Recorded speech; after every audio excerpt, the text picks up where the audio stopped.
निनादय नवीनाम् अये वाणिवीणाम् मृदुङ्गाय गीतिम् ललितनीतिलीनाम् निनादय नवीनाम् अये वाणिवीणाम् मृदुङ्गाय गीतिम् ललितनीतिलीनाम् ललितनीतिलीनाम्। नमो नमः। प्रिय मित्राणि, विजयश्री संस्कृत अकेडमी परिवार में मैं मनीष दीक्षित आप सभी का हार्दिक स्वागत करता हूं, हार्दिक अभिनंदन करता हूं। प्यारे विद्यार्थियों, आज हम आपके मिड टर्म एग्जाम में आने वाले प्रश्न पत्र किस प्रकार का होगा उसके लिए शिक्षा निदेशालय के द्वारा आयोजित परीक्षा में जो आपका मध्यावधि अभ्यास प्रश्न पत्र दिया हुआ है 2025-26 के लिए, उसके बारे में आज विस्तार से चर्चा करने वाले हैं। यह कक्षा 9वीं का प्रश्न पत्र है। संस्कृत विषय के लिए हम इस कक्षा में बात करेंगे। देखिएगा, यह पूरा जो प्रश्न पत्र होने वाला है उसका टोटल मार्क्स की बात करें तो 80 नंबर का होगा और समय की बात करें तो 3 घंटे, कितने घंटे? 3 घंटे का आपका पेपर होने वाला है। सामान्य निर्देश क्या है इसके लिए? उत्तर लेखनात् पूर्वम प्रश्नस्य क्रमांकः अवश्यम लेखनीयः। यानी जब आप उत्तर लिखेंगे उससे पहले आपको प्रश्न का क्रमांक अवश्य लिखना है, यानी क्वेश्चन पेपर का जो संख्या है वो आपको लिखनी है। प्रश्न संख्या प्रश्न पत्रानुसारम एव लेखनीया, यानी जो प्रश्न संख्या है आपकी वो प्रश्न पत्र के अनुसार ही लिखना है। जैसे अपठित गद्यांश आपका 1 नंबर प्रश्न का है तो प्रश्न नंबर 1 पर है तो उसी प्रकार उसकी संख्या भी वहां पर क्या करेंगे, वो ही लिखने वाले हैं। साथ में मैं बात करूं सर्वेषां प्रश्नानाम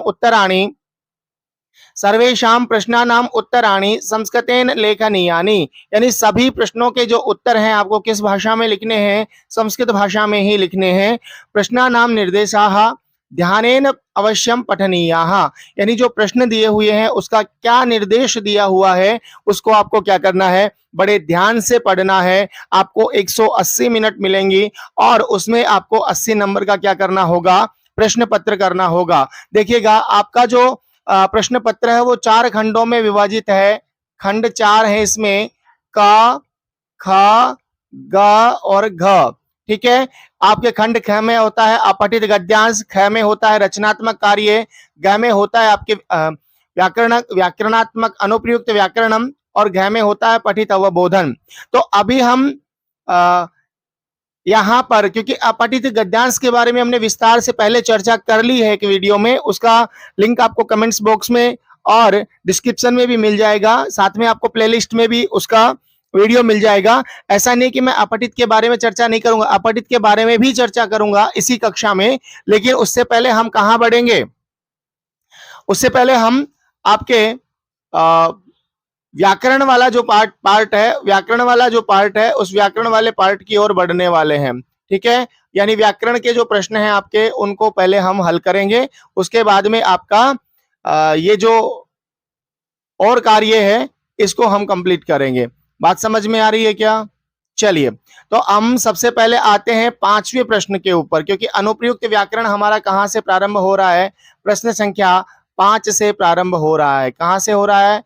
प्रश्न संख्या 5 से प्रारंभ हो रहा है, अनुप्रयुक्त व्याकरणम। ठीक है, कलर में इसको ये कर लेता हूं, बहुत बढ़िया। देखिएगा, अनुप्रयुक्त व्याकरणम, यहाँ पे पहला प्रश्न है आपका संधि विच्छेदम व लिखत, यानी आपको संधि कौन सी है और संधि विच्छेद क्या है उसके बारे में बताना है। जैसे पहला प्रश्न है यहाँ पे तवाकर्ण्य वीणाम मदीनाम नदीनाम, है ना?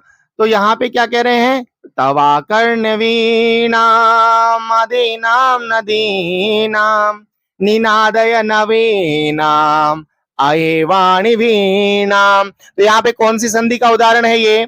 तवा प्लस आकर्ण्य, तवा प्लस आकर्ण्य। ठीक है, ये क्या हो जाएगा, यहाँ पे दीर्घ संधि का उदाहरण हो जाएगा और इसका उत्तर क्या हो जाएगा, तव प्लस आकर्ण्य। ऐसे ही आपका नैतादृशः, नैतादृश यानी ना प्लस एतादृशः, ये कौन से पाठ से लिया गया है आपका, आप कहेंगे सर पाठ दूसरे से लिया गया है। न प्लस एतादृशः रूप क्या बन रहा है आपका, नैतादृशः, नैतादृश दूसरे पाठ से लिया गया है, जो स्वर्ण काक वाला आपका पाठ है।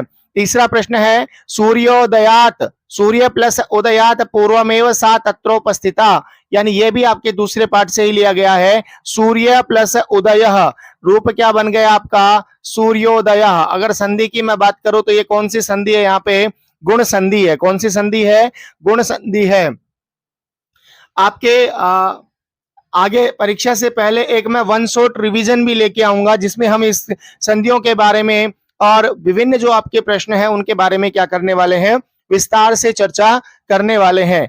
आगे देखिएगा, पाद प्रहारेण चंदन रक्त रंजितम करोति हा हतास्मि, है ना। तो यहाँ पर क्या होगा आपका, कौन सी संधि का कार्य होगा, देखिएगा विसर्ग दिया हुआ है, विसर्ग से पहले अकार है, तो यहाँ पर रूप बन गया आपका हतो, है ना, उत्व से हो गया हतो, और आगे क्या है, अवग्रह का रूप हो गया है अस्मि, हतोस्मि। ठीक है, कौन सा नियम लगेगा, क्या होगा, उसके बारे में हम आगामी जो कक्षा रहेगी आपकी वन शॉट रिवीजन वाली, उसमें विस्तार से क्या करने वाले हैं, बात करने वाले हैं। तो एक तो प्रश्न आपका इस तरह से हो गया। एक दूसरा अथवा में भी और उदाहरण दे रखे हैं। क्या उदाहरण देखे हैं, वही सेम प्रश्न है, संधिम संधि विच्छेदम व लिखत चा शीता, च प्लस आसीत, च प्लस आसीत। यहां पर भी कौन सी संधि हो गई आपके, दीर्घ संधि हो गई है। मैं संधि के नाम इसलिए नहीं लिख रहा हूं क्योंकि परीक्षा में आपके संधि के नाम नहीं पूछ रहा है। बहुत बढ़िया। आगे देखिएगा, वृक्षस्य ऊपरी, वृक्षस्य ऊपरी, तो यहां भी आपके दूसरे पाठ से लिया गया है। देखिएगा दूसरे पाठ से कितने संधि पद आपके लिए गए हैं। वृक्षस्य ऊपरी क्या हो जाएगा, वृक्षोपरी, वृक्षस्योपरि, वृक्षस्योपरि। ठीक है, इसका क्या हो जाएगा संधि पद वृक्षस्योपरि, और गुण संधि का क्या है, ये उदाहरण है। आगे देखिएगा, मासानंतरम अस्मद गृहे महोत्सव भविष्यति, तो मासानंतरम ये आपके तीसरे गोदोहनम वाले पाठ से लिया गया है, और यहाँ पे क्या हो जाएगा, महोत्सव, यानी महा प्लस उत्सव, महा प्लस उत्सव, रूप क्या बन गया आपका, महोत्सव, महोत्सव। क्लियर है, ये भी आपका गुण संधि का ही उदाहरण है। और यहाँ पे देखोगे ये भी आपके तीसरे ही पाठ से लिया गया, गोदोहनम वाले से, 50 प्लस उत्तरैक शतम, है ना, यानी क्या हो जाएगा, 50, तकार को दकार हो जाएगा, जस्व संधि का उदाहरण है। और दो रैक शतम, ठीक है, तो क्या रूप बन जाएगा इसका, 50 शतम, ये आपका यहाँ पे रूप बन जाने वाला है। तो आपके ये जो संधि का कार्य है, इसमें इस प्रकार से क्या किया है, प्रश्न दिए जाएंगे और ऐसे ही प्रश्न क्या किए जाएंगे, पूछे जाएंगे। विस्तार से चर्चा हम वन शॉट रिवीजन में करेंगे इसकी। ठीक है, और संधि के बारे में एक आपको वीडियो पहले से पढ़ा रखा है आपका प्लेलिस्ट में, और डिस्क्रिप्शन में क्या होगा उसका लिंक होगा, आप वहां से क्या कर सकते हैं, इसको देख सकते हैं। अभी तक वीडियो को आपने लाइक नहीं किया है तो लाइक कर दीजिएगा, अपने दोस्तों के साथ इसको जरूर शेयर कीजिएगा, जिससे, और चैनल को सब्सक्राइब भी कर दीजिएगा, जिससे आने वाला वीडियो का नोटिफिकेशन आपको सबसे पहले मिले। बहुत बहुत धन्यवाद।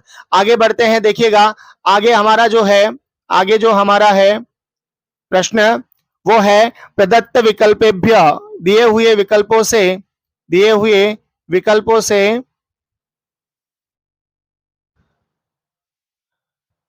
उचित उचित शब्द रूपाणी चित्वा रिक्त स्थानानि पूरयतः, यानी ये किससे संबंधित प्रश्न है आपका, शब्द रूप से संबंधित है। किससे संबंधित है, शब्द रूप से। ठीक है, आपको शब्द रूपों का ज्ञान होना चाहिए, और शब्द रूप और साथ में ही आपको कारक का ज्ञान, है ना, कारक के बारे में थोड़ा सा पता होना चाहिए।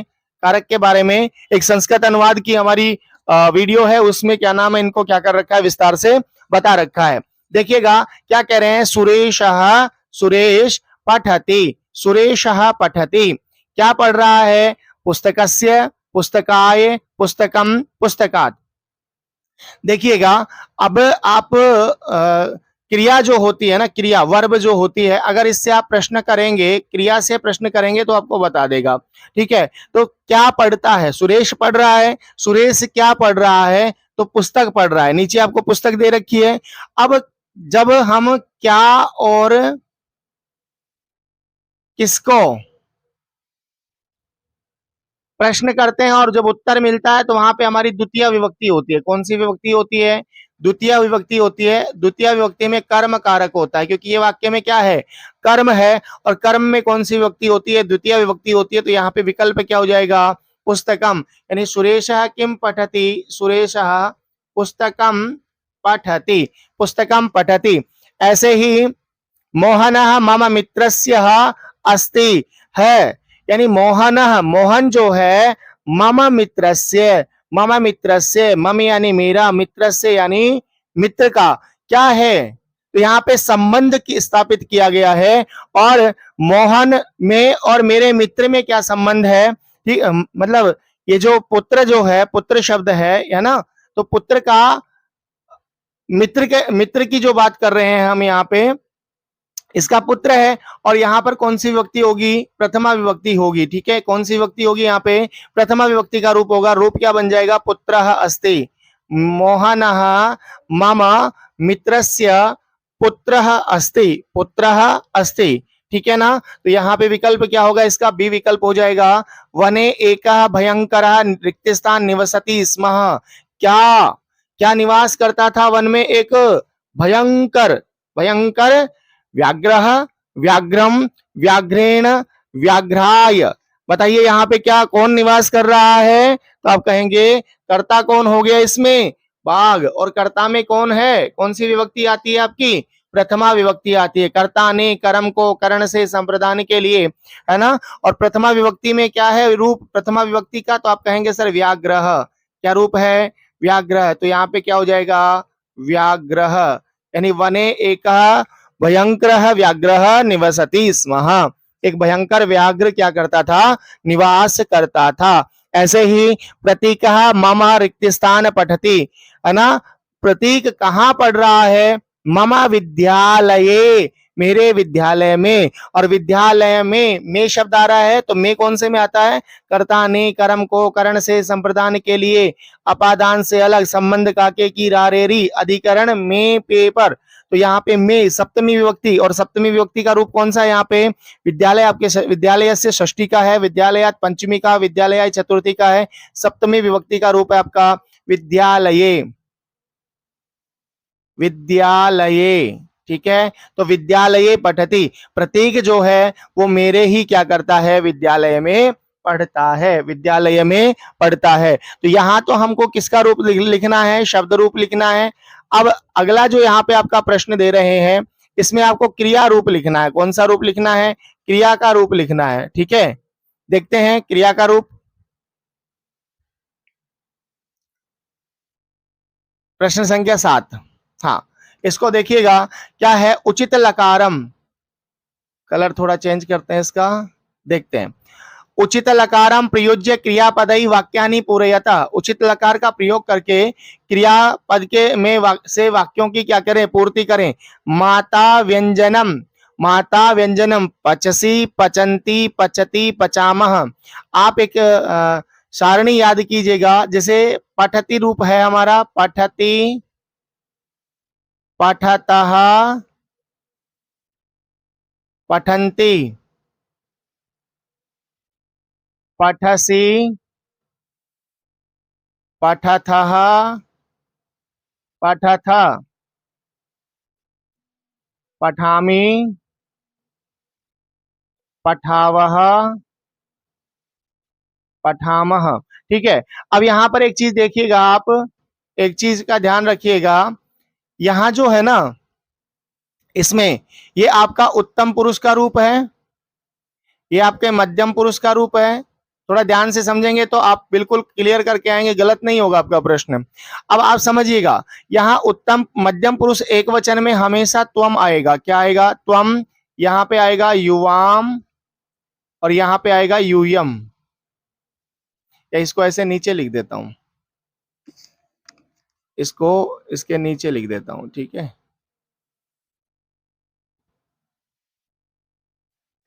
देखिएगा, त्वम, युवाम, यूयम, ठीक है, त्वम यहाँ पे है।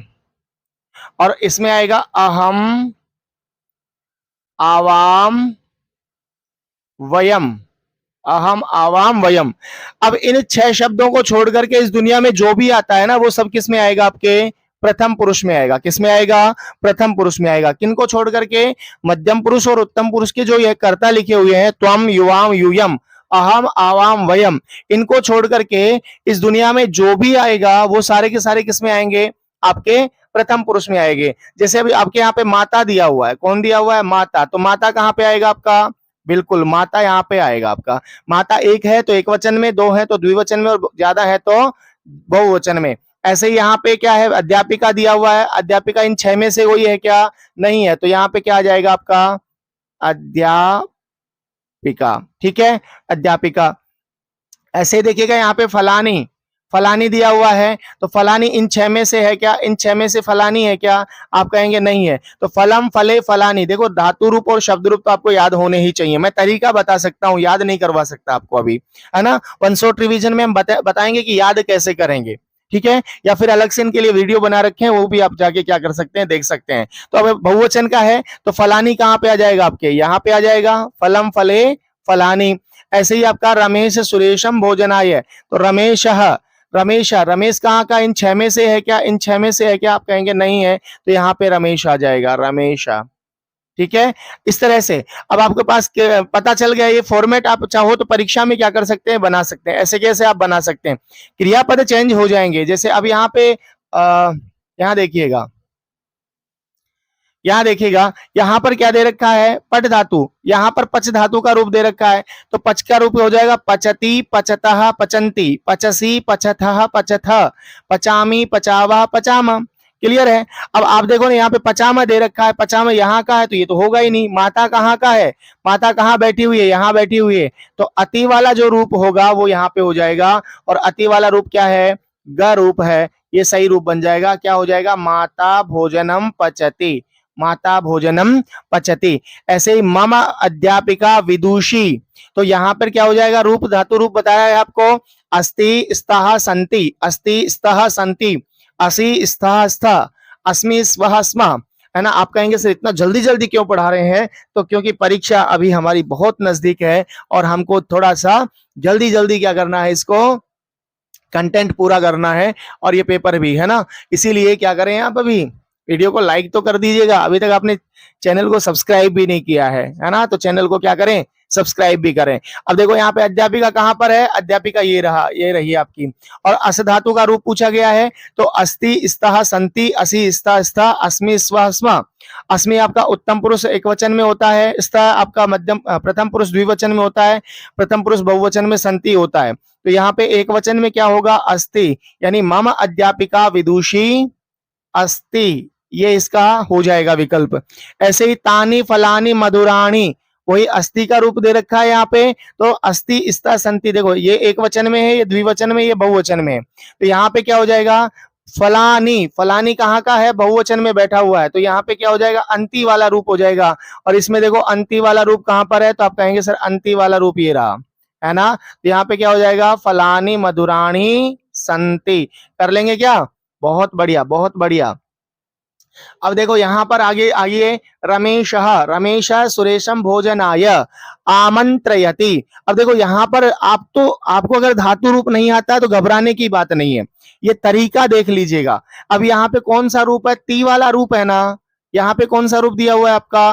ती वाला रूप दिया हुआ है। तो यहाँ देखो, यहाँ पहले में क्या दिया हुआ है? अंति, अंति नहीं होगा। यहाँ पे देखो ती दिया हुआ है, इसको थोड़ी देर छोड़ दीजिएगा। यहाँ तह दिया हुआ है, तह भी नहीं होगा। सी दिया हुआ है, सही भी नहीं होगा। तो रूप क्या हो जाएगा हमारा? धातु रूप नहीं भी आते हैं और ये सारणी आपको याद है तो आप निश्चित रूप से क्या कर पाएंगे? इसके प्रश्नों का हल कर पाएंगे। और रूप क्या हो जाएगा? आमंत्रयति, आमंत्रयति। बात समझ में आ रही है क्या? आमंत्रयति। तो इस प्रकार से हमको किसका रूप करना है? धातु रूप का प्रश्न जो है वो हमारा हल करना है, ठीक है। धातु रूप वाला प्रश्न क्या करना है? हल करना है। अगला प्रश्न देखते हैं हम। कारक उपपद विभक्ति, कारक उपपद विभक्तिम आश्रित्य विकल्पेभ्य उचित पदानि लिखतः। है ना, कारक और उपपद विभक्तियों को आधारित करके आपको क्या करना है, विकल्प चुन करके आपको वाक्य की पूर्ति करनी है। ऊपर वाला जो प्रश्न था आपका उसमें शब्द रूपों के बारे में जानकारी थी, यहां भी शब्द रूप ही आपको आएंगे, क्योंकि रूप जो बनने वाला है वो आपके शब्द रूपों का ही बनने वाला है। इसीलिए आप क्या करें, एक बार शब्द रूप जरूर याद करें, शब्द रूप जरूर याद करें। ठीक है, तो यहां पर देखिएगा क्या कह रहे हैं, घनश्याम घनश्याम रिक्त स्थानम वेद मंत्रम पठते। घनश्याम जो है वो क्या कर रहा है, वेद मंत्र पढ़ रहा है। तो इसके लिए आपको देखो थोड़ा सा ये कर लीजिएगा ना, कर्ता ने,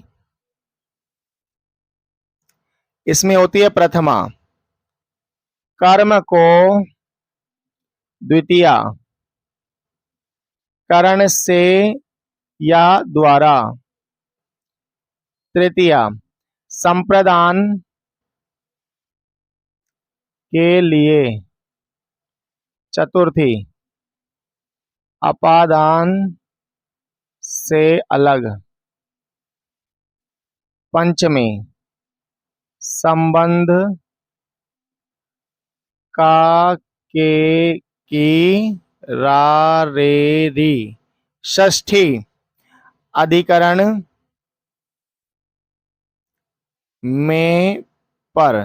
ठीक है, इसमें कौन सी हो गई, सप्तमी, और संबोधन आगे होता है। ठीक है, तो अब आप यहाँ पे देखिए, घनश्याम वेद मंत्रम पठति, तो घनश्याम किससे वेद मंत्र पढ़ रहा है, सप्तमी में, मुख में, इसका अर्थ क्या हो गया, मुख में, इसका मुख के लिए, इक्का मुख को या मुख से, तो किससे पढ़ रहा है, तो घनश्याम मुख से वेद मंत्र पढ़ रहा है। वेद मंत्रों का उच्चारण किससे कर रहा है, अगर आपने ये थोड़ा बहुत याद कर लिया ना, तो उससे भी क्या कर सकते हैं, प्रश्न को हल कर सकते हैं। तो क्या हो जाएगा यहाँ पे, मुखेन, कारण समझ में आ गया। देखो ये आपको पता होना चाहिए, द्वितीय का रूप है, ये आपके चतुर्थी का है, ये सप्तमी का है, ये तृतीया का है ना, ये कहाँ का है, ये आपका मुखेन तृतीया का है। तो आप तृतीया में देखेंगे से या द्वारा, बोले सर से तो अपादान में भी आ रहा है, लेकिन पहली बात तो यहाँ पे अपादान का रूप नहीं दे रखा है, और दूसरी बात अपादान जो होता है उसमें से का प्रयोग होता है, लेकिन किस अर्थ में होता है, अलग होने के अर्थ में होता है। किस अर्थ में होता है, वहां पे अलग होने के अर्थ में वहां पे उसका प्रयोग होता है। तो ये बात आपको क्या करनी है, ध्यान रखनी है। तो यहाँ पे क्या हो जाएगा, हमारा मुखेन, ऐसा इसका विकल्प हो जाएगा। ठीक है, अब बताओ, इसको बताओ जरा, रोहित रिक्त स्थान धनम ददाती, रोहित देता है क्या धन, किसको। अब यहाँ पे देखो, दा धातु के योग में चतुर्थी विभक्ति होती है, कौन सी विभक्ति होती है, दा धातु के योग में एक चतुर्थी विभक्ति होती है।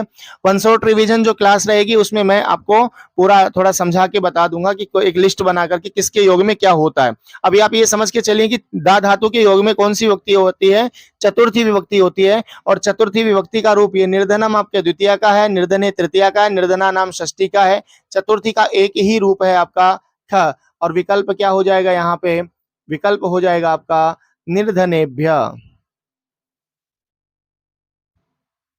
निर्धनेभ्य धनम ददाति, यानी रोहित जो है वो निर्धनों को क्या करता है, धन देता है। मंदिरम निकषा मम रिक्त स्थानम अस्ति, अस्ति क्या, घर, है ना, यानी मंदिर के पास में क्या है, मेरा घर है, तो घर है करता हो गया यहाँ पे ये, तो यहाँ पे क्या हो जाएगा, गृहम, मंदिर के पास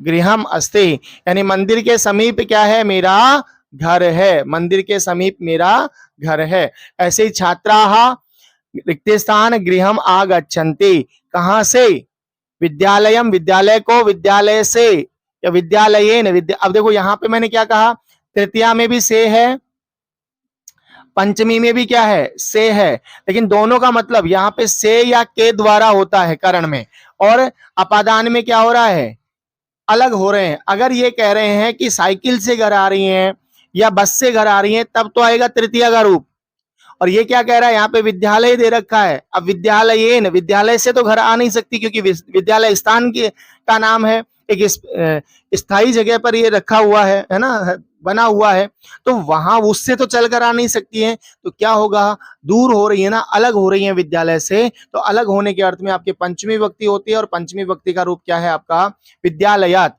और रूप क्या हो जाएगा यहाँ पे, विद्यालयात। ठीक है, कहां से घर आ रही हैं, तो विद्यालयात गृहम आगच्छन्ति, विद्यालयात गृहम आगच्छन्ति। बहुत बढ़िया, बहुत बढ़िया। अगला आपका प्रश्न आ रहा है प्रत्यय वाला, कौन सा है भाई, प्रत्यय का। प्रत्यय का प्रश्न हम देख लेते हैं एक बार, कि प्रत्यय का जो प्रश्न है आपका 3 नंबर का प्रश्न है, और 3 प्रश्न दिए जाएंगे यहाँ पे, और 1-1 नंबर का प्रश्न होगा। देखो, ल्यप प्रत्यय है, ल्यप प्रत्यय का यह शेष रहता है, ल्यप प्रत्यय का यह शेष रहता है, क्या रहता है, यह शेष रहता है। ठीक है, तो यहाँ पे देखिएगा, विक्री प्लस ल्यप, तो विक्रेय, विक्रेय तो नहीं बनेगा यहाँ पे, विकृत्य, विकृत्य भी नहीं होगा, विक्रिल्य नहीं होगा, तो क्या होगा, एक ही रूप बन रहा है। अब देखो ना, यहाँ पे क्रय हो गया, यहाँ पे विक्री दिया हुआ है, आपको सामान्य तरीके से बता रहा हूं, कुछ जगह रूप बदलते हैं, लेकिन आप यहाँ समझिएगा, विक्री दे रखा है, विक्री के साथ में विक्री, देखो यहाँ पे विक्री दिया हुआ है, यहाँ विक्री दिया हुआ है, लेकिन यहाँ पे ल्य दे रखा है, तो ल्य नहीं होगा, यहाँ पे त्य दे रखा है, तो त्य नहीं होगा, यहाँ पे विक्रय कर दिया, यह दे रखा है लेकिन विक्रय कर दिया, इसलिए ये भी नहीं होगा, एक ही विकल्प बचा हमारे पास में, और क्या होगा, विक्रीय, यानी क इसका सही जवाब हो जाएगा। बात समझ में आ रही है क्या। अब देखो, यहाँ पे त्वा जो शेष रहता है, कत्वा प्रत्यय है एक आपका, यहाँ पे मैं लिखता हूं, ल्यप प्रत्यय का यह शेष रहता है,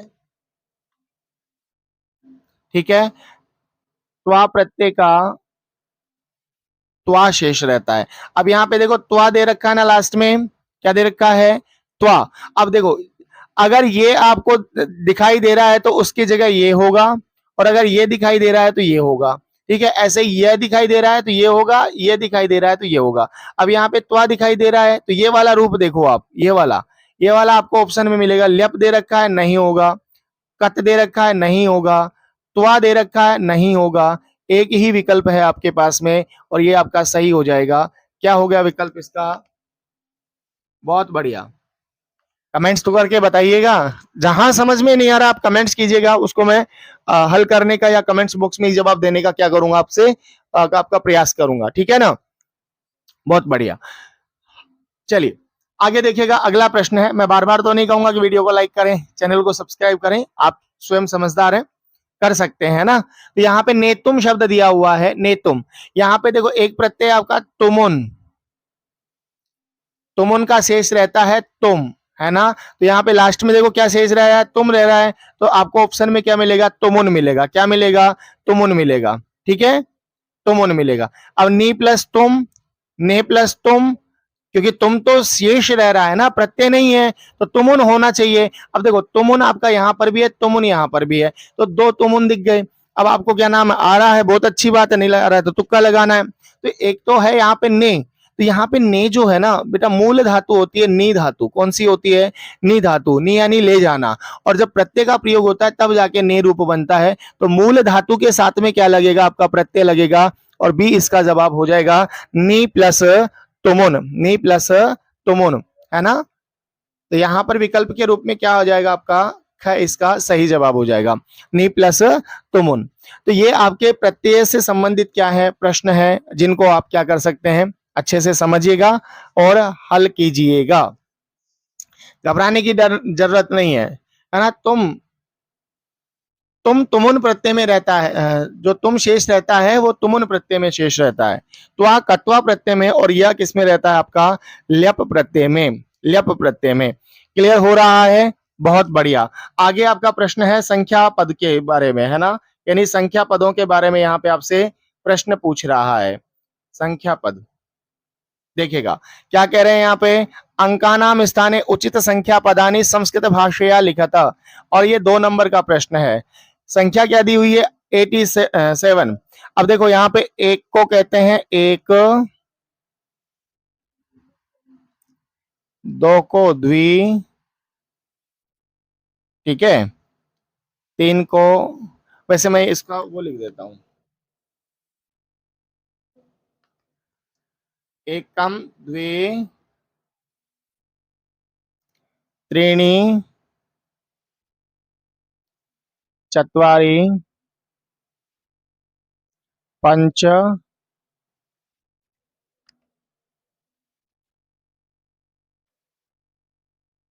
पंच षड सप्त अष्ट नव दस। तो एक तो आप 1 से लेकर के 10 तक की गिनती याद कीजिए, और उसके अलावा आप 10 को कहते हैं दश, 20 को कहते हैं विंशति ही, 30 को कहते हैं त्रिंशत, 40 को कहते हैं चत्वारिंशत। इस पे एक विस्तार से वीडियो बना रखा है, आप देख सकते हैं, है ना। मैं थोड़ा सा समझा देता हूं आपको। 50, 60 को कहते हैं षष्ठी ही, ठीक है। 70 को कहते हैं सप्तति ही, 80 को कहते हैं अशीति ही, 90 को कहते हैं नवति ही, और 100 को कहते हैं शतम। बस इतनी है हमारी गिनतियां, फिर गिनतियां खत्म, है ना। हाँ, अब यहाँ पे देखिएगा क्या कह रहे हैं आपको। देखो, जब भी आप संख्या वाला प्रश्न करेंगे तो छोटी संख्या पहले आएगी। एक फॉर्मूला है संस्कृत में, छोटी प्लस बड़ी, ठीक है। छोटी संख्या पहले आएगी, बड़ी बाद में आएगी। जैसे यहाँ पे 87, तो कितना है 7 प्लस 80, क्या है 7 प्लस 80। भाई 87 कह रहे हैं ना, 7 प्लस 80, तो 7 को संस्कृत में क्या कहेंगे, 7 को संस्कृत में कहेंगे सप्त। देखिएगा, 7 को संस्कृत में क्या कहेंगे, सप्त।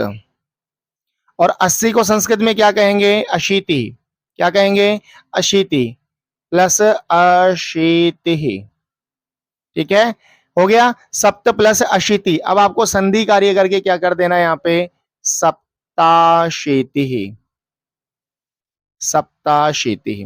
क्लियर है क्या, मतलब संधि कार्य हो जाएगा सप्ताशीति, ठीक है। हाँ, सप्ताशीति समझ में आ रहा होगा। ऐसे ही आपका 6 प्लस 10, ठीक है। इसको क्या कहते हैं, 6 को कहते हैं षड, आगे 10। लेकिन यहाँ पे थोड़ा सा रूप बदलता है ना। ये कुछ रूप हैं जिनको याद करने ही पड़ेंगे। जैसे 16 हो गया, 96 हो गया, है ना। 11 हो गया, 11 में 1 प्लस 10 होता है एकादश, एक दस होना चाहिए, लेकिन वहां रूप बनता है एकादश। तो यहाँ पे रूप बनेगा आपका षोडश। लेकिन आप, है ना, थोड़ा सा आसपास पहुंच जाएंगे, है ना। देखो, षड प्लस 10 षोडश, ऐसा याद कर सकते हैं। अब यहाँ पे देखिएगा 34 है, तो 4 प्लस 30, 4 प्लस 30। अब यहाँ पे मूल जो रूप होता है वो होता है 1, इसका होता है द्वि, इसका होता है द्वि,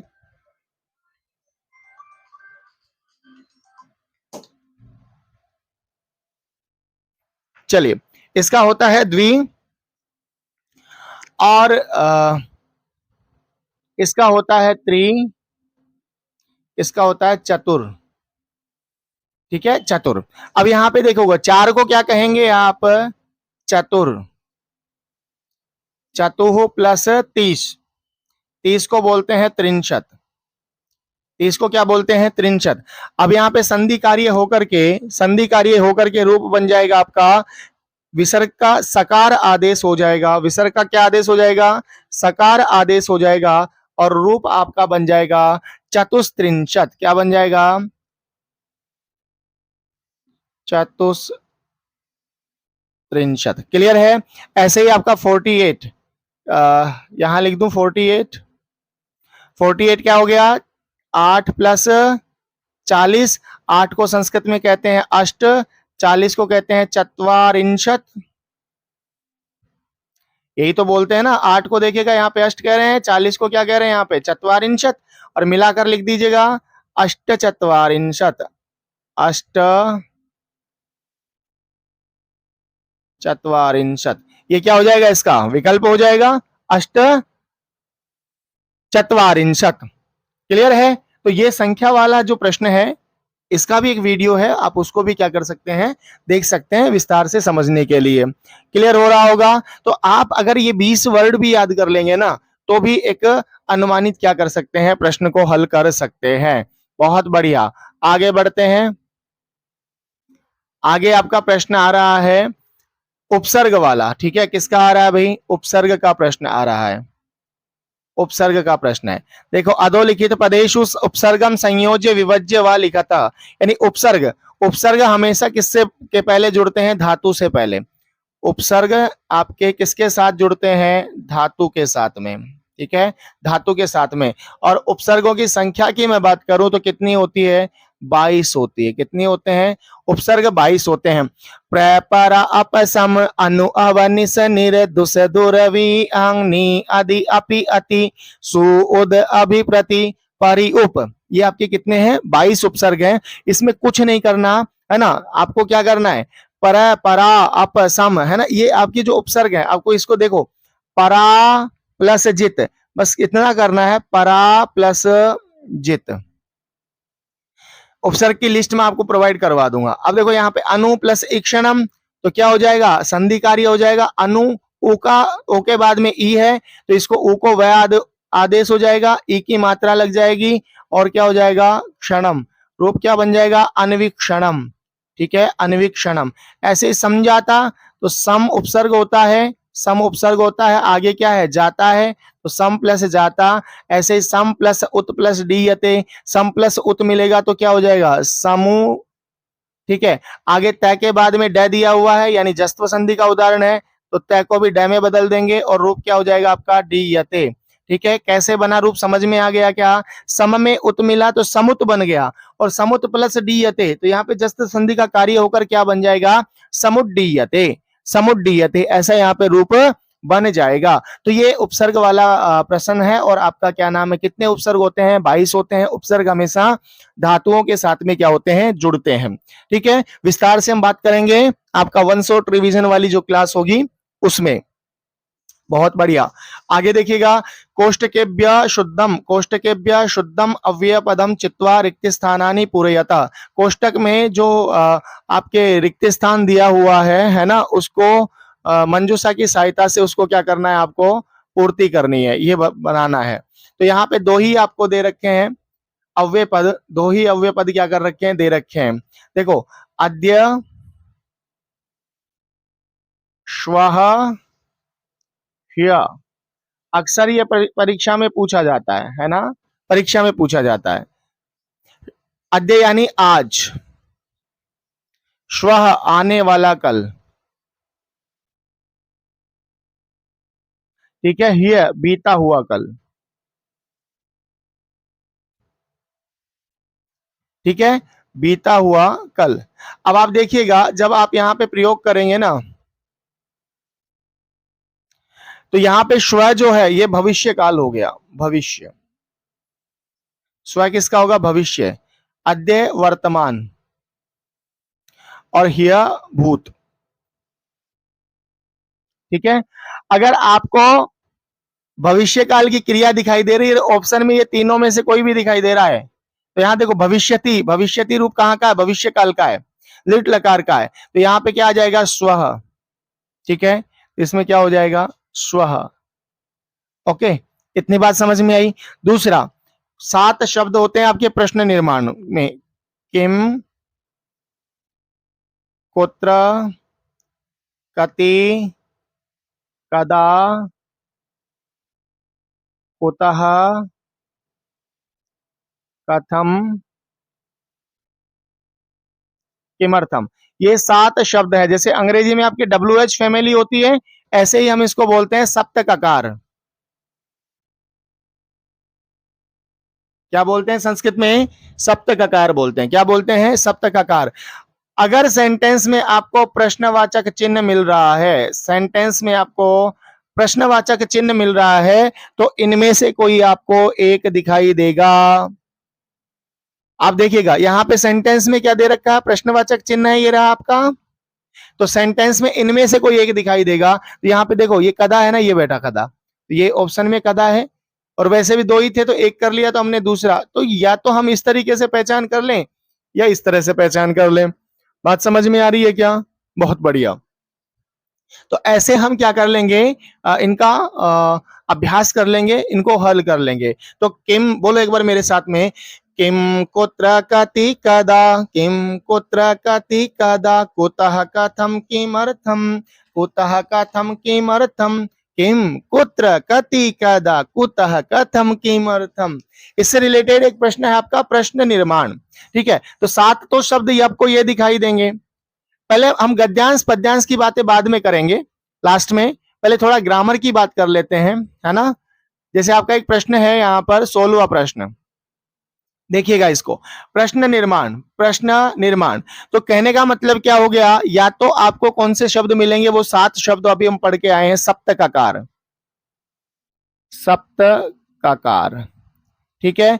या फिर आपको किम शब्द का तीनों लिंगों में रूप याद करना पड़ेगा। जैसे पुल्लिंग में कहा, स्त्रीलिंग में का, और नपुंसक लिंग में किम। ठीक है, जैसे आपने स के रूप याद किए थे ना, तद के रूप, सह तउते, सह सा तत्, ये रूप याद किए थे, तो उसकी तरह इनके रूप चलेंगे। तो सह की तरह चलेंगे कह के। अब आपको क्या करना है, यहाँ पर आपको विभक्तियां देखनी है ना। तो अब आप देखिएगा शब्द रूप, मैं फिर कह रहा हूं, बार बार एक ही बात कहता हूं, शब्द रूप हमें आने चाहिए।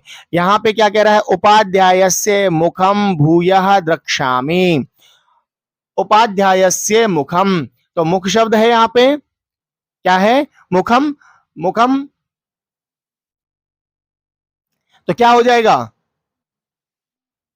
उपाध्यायस्य मुखम भूयः द्रक्ष्यामि, भूयः द्रक्ष्यामि। तो यहाँ पे अब आपको ये पता होना चाहिए, है ना, यहाँ पे मुखम जो शब्द है वो कहाँ का है, मुखम जो शब्द है वो कहाँ का है। तो यहाँ पर ये मुखम पश्यामि यानी द्वितीय विभक्ति का रूप है।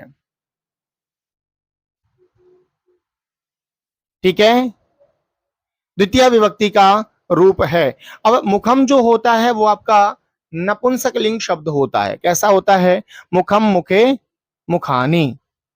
मुखम शब्द आपके नपुंसक लिंग का होता है। कौन से लिंग का होता है, नपुंसक लिंग, नपुंसक लिंग। और नपुंसक लिंग में रूप कैसे चलेंगे, किम के कानी, किम के कानी। तो उपाध्यायस्य किम भूयः द्रक्ष्यामि, उपाध्यायस्य किम भूयः द्रक्ष्यामि। तो यहाँ पे मुखम की जगह क्या आ जाएगा, किम, क्या आ जाएगा, किम। किम इसका क्या होगा, सही जवाब होगा। देखिएगा कम नहीं होगा, यहाँ पे क्या होगा, किम होगा। कारण क्या है, मुखम कहाँ का है, नपुंसक लिंग का है। और हमें प्रश्नवाचक जो बनाने हैं वो किसके अनुसार बनाने पड़ेंगे, आपके लिंग निर्धारण के अनुसार बनाने पड़ेंगे। ठीक है, तो मुखम, मुखे, मुखानी, मुखम, मुखे, मुखानी रूप चलता है। तो किम का क्या चलेगा, किम के कहानी, किम के कहानी। तो ये द्वितीय एक वचन का रूप है। तो यहाँ किम का भी द्वितीय विभक्ति एक वचन में रूप क्या बनेगा, किम होगा। और जो विभक्ति वचन होगा उसी का असर हम क्या कर लेंगे, इसका रूप बना लेंगे। ऐसे ही ग्रामे एका अपरा लुब्धा वृद्धा न्यवशत, है ना। तो ग्रामे, ग्राम एक जगह का नाम है। ग्राम कहाँ, किसी स्थान का नाम है, स्थान है ना ग्राम। तो स्थान के लिए देखो, एक तो हम कुत्र अव्यय का प्रयोग करते हैं। किसका प्रयोग करते हैं, कुत्र, है ना। और एक हम अगर ग्राम शब्द को देखेंगे तो ये सप्तमी विभक्ति में, चाहे आप, है ना, रूप बनता है कस्मिन। ठीक है ना, क्या बनते हैं, कस्मिन। तो यहाँ पे जब हम कस्मिन का प्रयोग करेंगे तो थोड़ा सटीक नहीं बैठ रहा है, इसीलिए हम क्या कर सकते हैं, कुत्र, है ना। कस्मिन एका अपरा लुब्धा वृद्धा न्यवसत, कस्मिन किसमें, एक अपरा लुब्धा वृद्धा न्यवसत, निवास करती थी। तो ग्रामे या फिर स्थान का नाम सीधा सीधा है, तो हम क्या कर देंगे यहाँ पे, कुत्र, कुत्र। ध्यान रहे अंत में हमको क्या करना है, प्रश्नवाचक चिन्ह भी लगाना है। जब हम सेंटेंस पूरा कर देंगे तो लास्ट में क्या करेंगे, प्रश्नवाचक चिन्ह लगाएंगे। ये आप ध्यान रखिएगा। आगे देखिएगा, सूर्या तपे तंडुलान खगेभ्य, खगेभ्य रक्ष, खगों से रक्षा करनी है ना। यानी से रक्षा, से अलग होने के अर्थ में अपादान की बात कर रहे हैं। और पंचमी विभक्ति बहुवचन का रूप है, खगः पुल्लिंग का होता है। तो यहाँ पे कहा का जो पंचमी विभक्ति एक वचन में रूप बनेगा वो बनेगा केभ्य, क्या बनेगा, केभ्य। तो सूर्या तपे तंडुलान केभ्य रक्ष। और लास्ट में क्या लगाना है, प्रश्नवाचक चिन्ह लगाना है। ऐसे ही मातुलानी तू गंगा स्नानार्थम काशीम गता, मातुलह होता है मामा, देखिएगा यहां पर मैं लिखता हूं मातुलह, मातुलह यानी मामा,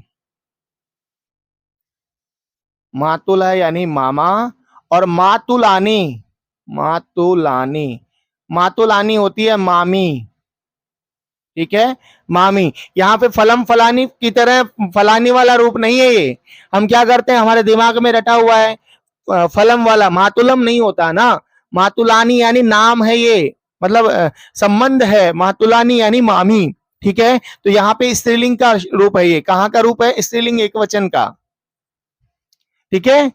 वैसे इसमें नी बड़ी होनी चाहिए मातुलानी में, है ना। तो यहां पर क्या कह रहे हैं, पुल्लिंग स्त्रीलिंग में रूप क्या बनेगा, का। तो तव मातुलानी तू गंगा स्नानार्थम काशीम गता, तो यहाँ पे वो विकल्प में क्या हो जाएगा, का। कारण समझ में आया क्या, कानी नहीं होगा, उसका रीजन क्या है आपको बता रहा हूं मैं, ये फलम की तरह इसके रूप नहीं चल रहे हैं, ये संबंध है, मातुलानी यानी मामी होता है। बात समझ में आ गई होगी, बहुत बढ़िया। तो प्रश्न निर्माण वाला प्रश्न आप इस तरह से कर लेंगे, वैसे हमने वीडियो भी बना रखा है प्रश्न निर्माण के ऊपर, उसको भी क्या कर सकते हैं आप विस्तार से देख सकते हैं। बहुत बढ़िया, बहुत बढ़िया। आप है ना इस तरह से ही क्या करते चलें, आगे बढ़ते चलें, अच्छा रहेगा।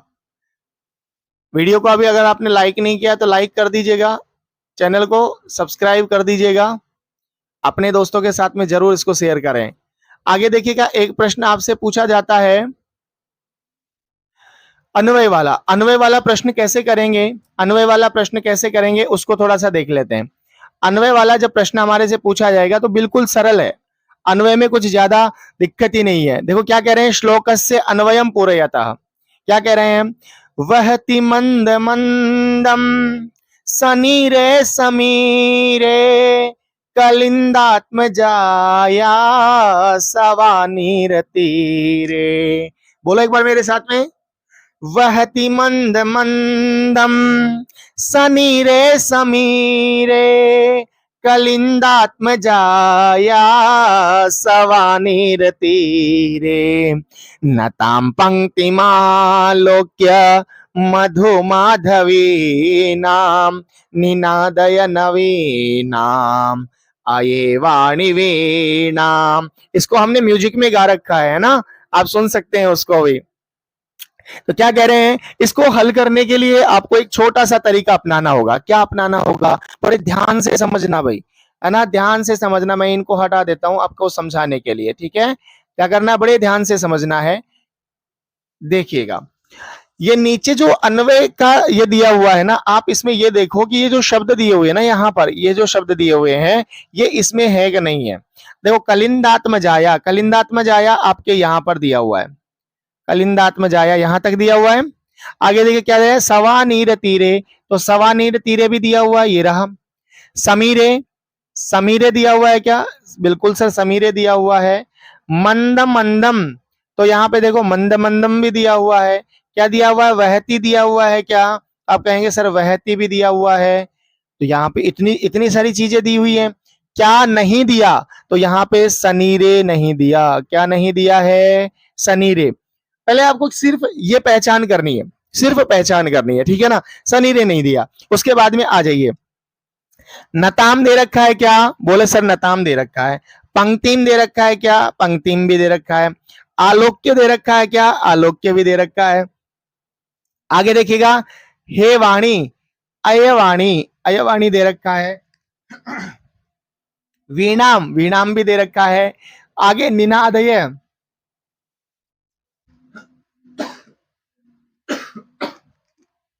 ठीक है, तो निनादय भी क्या कर रखा है, दे रखा है। अब क्या नहीं दे रखा है वो देख लीजिएगा।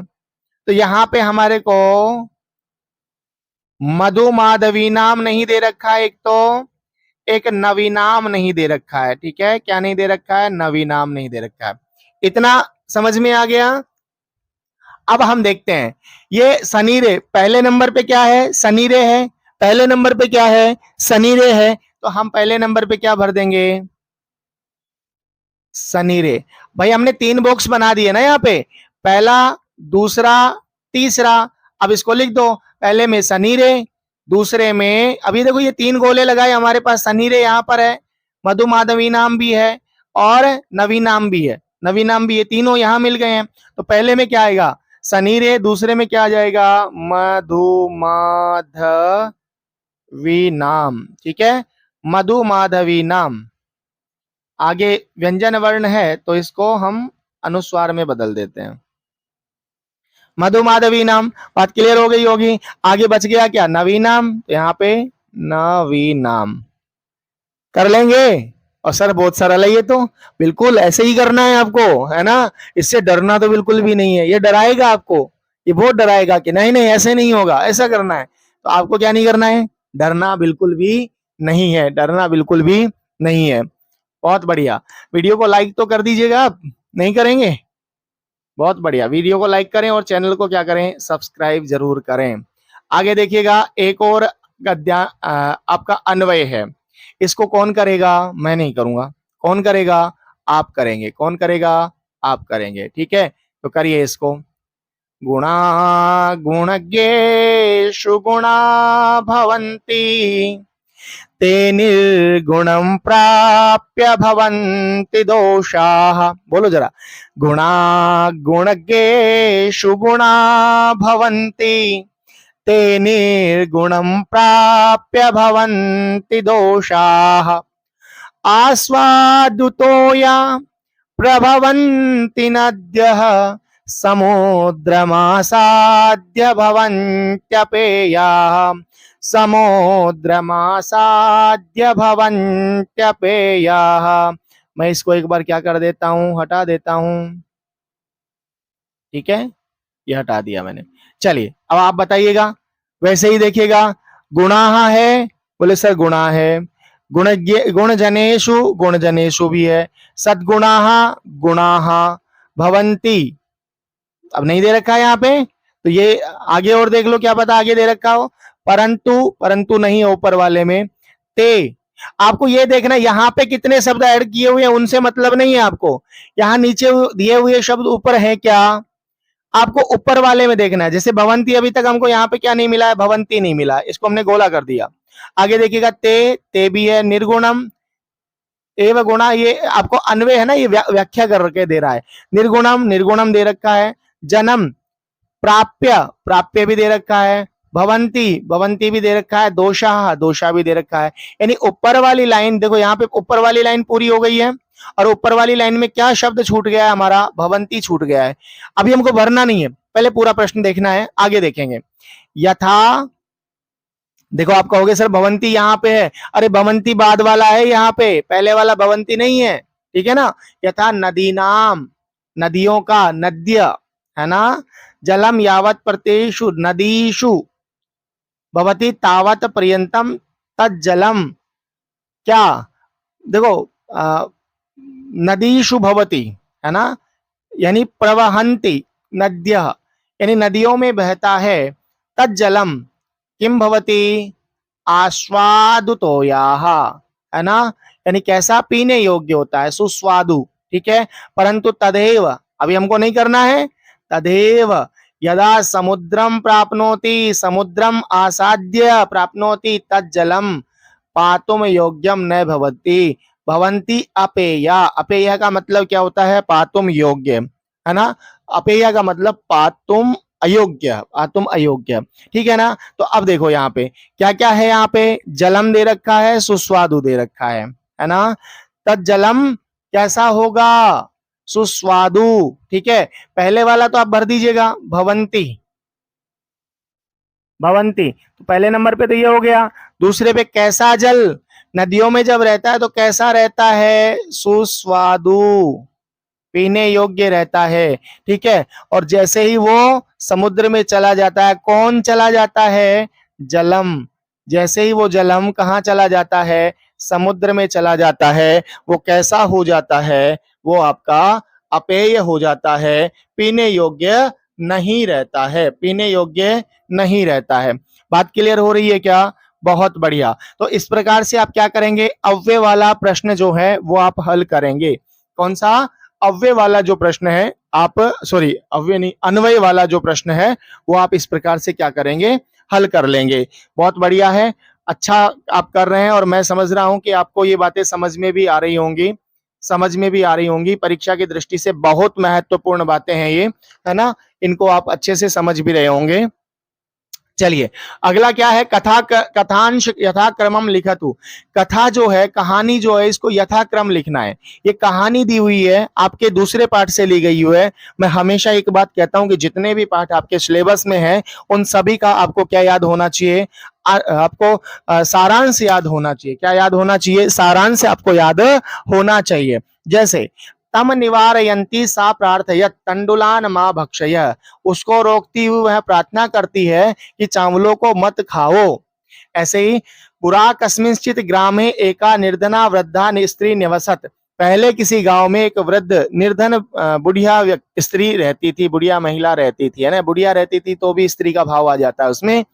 मंजूषायाम महारहाणी हीरकाणी विलोक्य बालिका प्रहर्षिता संजाता, उस पेटी में बहुत कीमती हीरों को देख करके, है ना, हीरे जवाहरात को देख करके वह बालिका क्या हो जाती है? बहुत खुश हो जाती है। अहम तुभ्यम, मैं तुम्हें तंडुल मूल्यम दास्यामी, चावलों का मूल्य दूंगा। काकः ताम प्रत्यवदत, कौवा उसको बोला, है ना? किसको बोला? उस बालिका को। क्या? बालिके यथेच्छम गृहाण मंजूषाम एकाम, कि तुम्हें अपनी स्वेच्छा से कोई एक मंजूषा इसमें से आप ले जा सकती हो। एको विचित्र काका समुड्डीय ताम उपजगाम, एक विचित्र कौवा वहां उड़ करके उसके पास आ जाता है। स्वर्ण सोपानेन सा स्वर्ण भवनम आससाद, यानी स्वर्ण सोपानेन, सोने की सीढ़ियों से, वह स्वर्ण भवनम, कौवे ने सोने की सीढ़ी उतारी थी ना, जबकि वो कहती है मैं तो तांबे की सीढ़ियों से आऊंगी, लेकिन कौवे ने कौन सी सीढ़ियां उतारी थी? सोने की सीढ़ियां उतारी थी। और उसी से क्या कर रही है वो? ठीक है, उस महल में जाती है।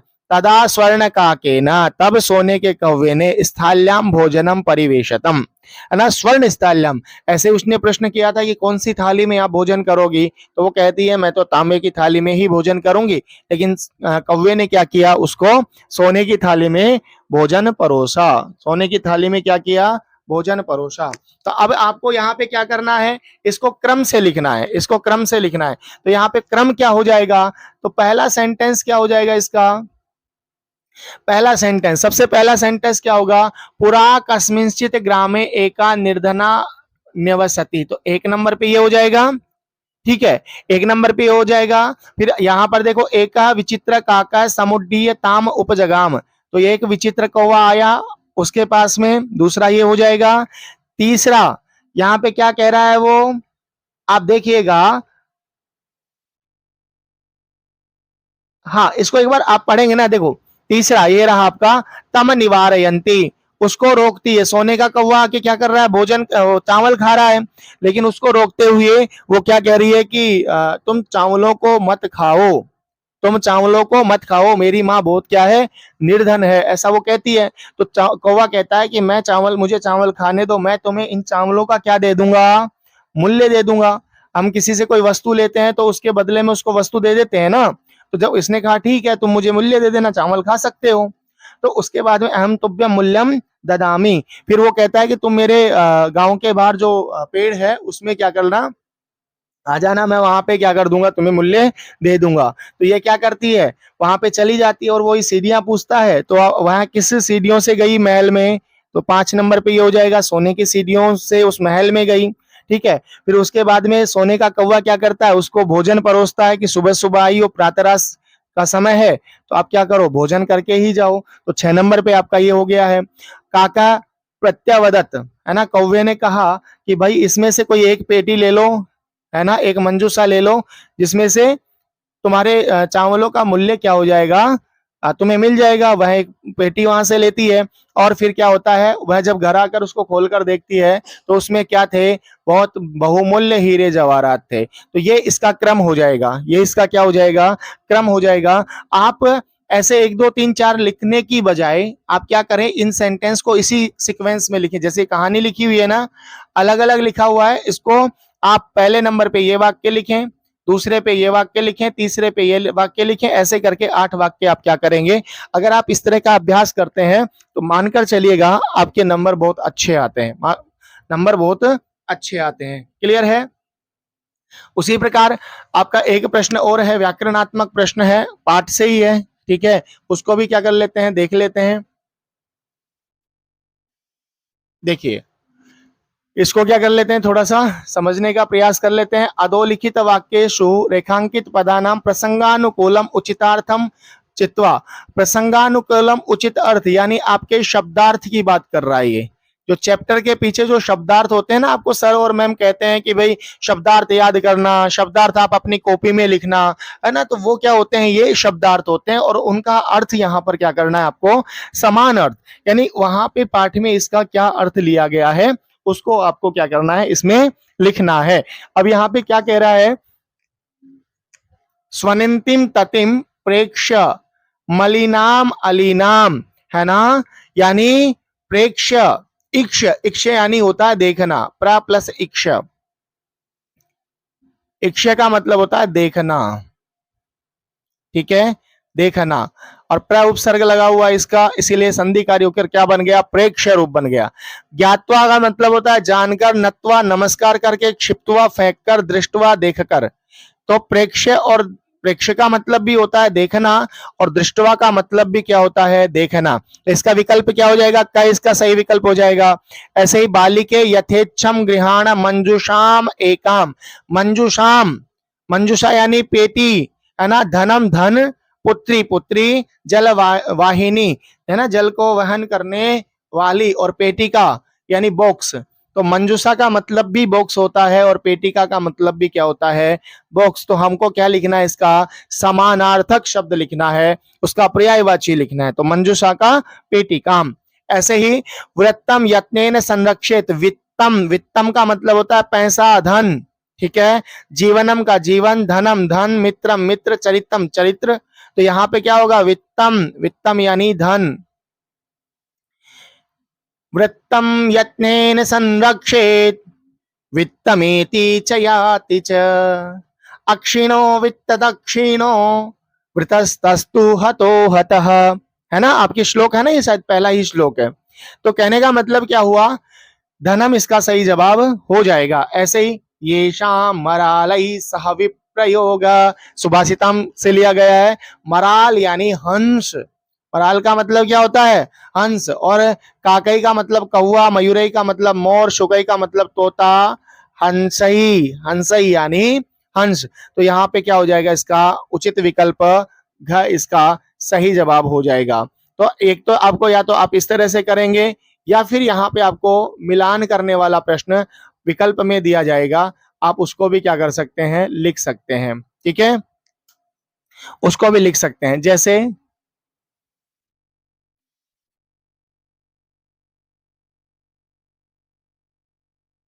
ठीक है, आपको देखिएगा, तेषाम अर्थै सह मेलनम, अर्थै सह, कहाँ गया, एक सेकेंड, एक सेकेंड, हाँ देखिएगा, यहाँ पे अर्थैस अधोलिखित शब्दानाम तेषाम अर्थै सह मेलनम कुरुतः, अर्थों के साथ मेलन करना है। यहाँ पे चौथा विकल्प जो है वो है मदीय, और इधर है मेघाहा, घ में क्या है, मेघाहा, ठीक है, ऐसे है, ठीक है। तो अब इसको क्या करना है, मिलान करना है।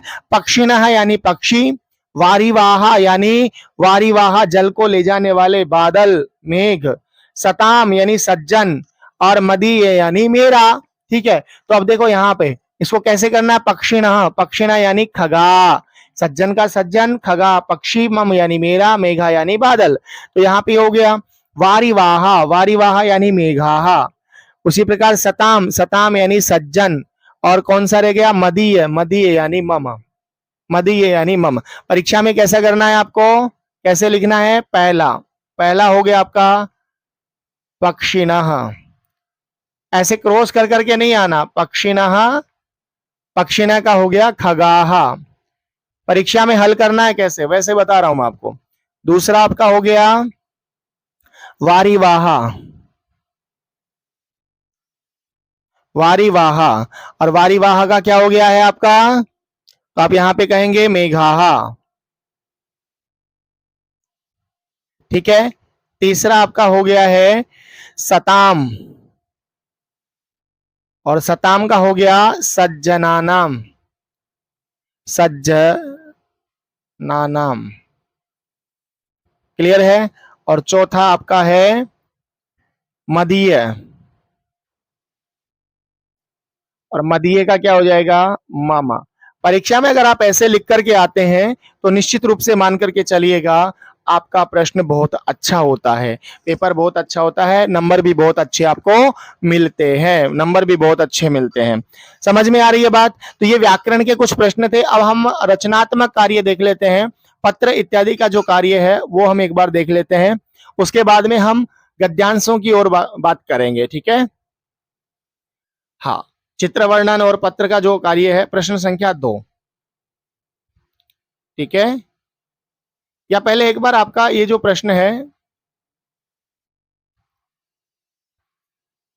अनुवाद वाला प्रश्न देख लेते हैं, फिर उसके बाद में आपका खंड क्या करते हैं, है ना। खंड ख, चलिए अनुवाद वाला प्रश्न कर लेते हैं।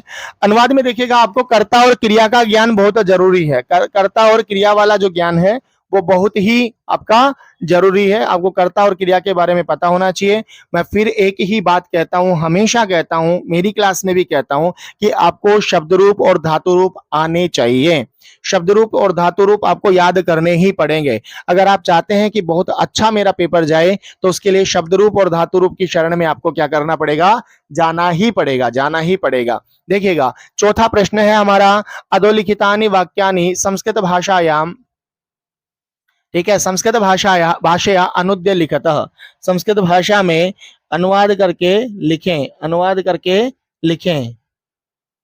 ठीक है, जैसे वह मेरा घर है, दैट इज माई होम, है ना।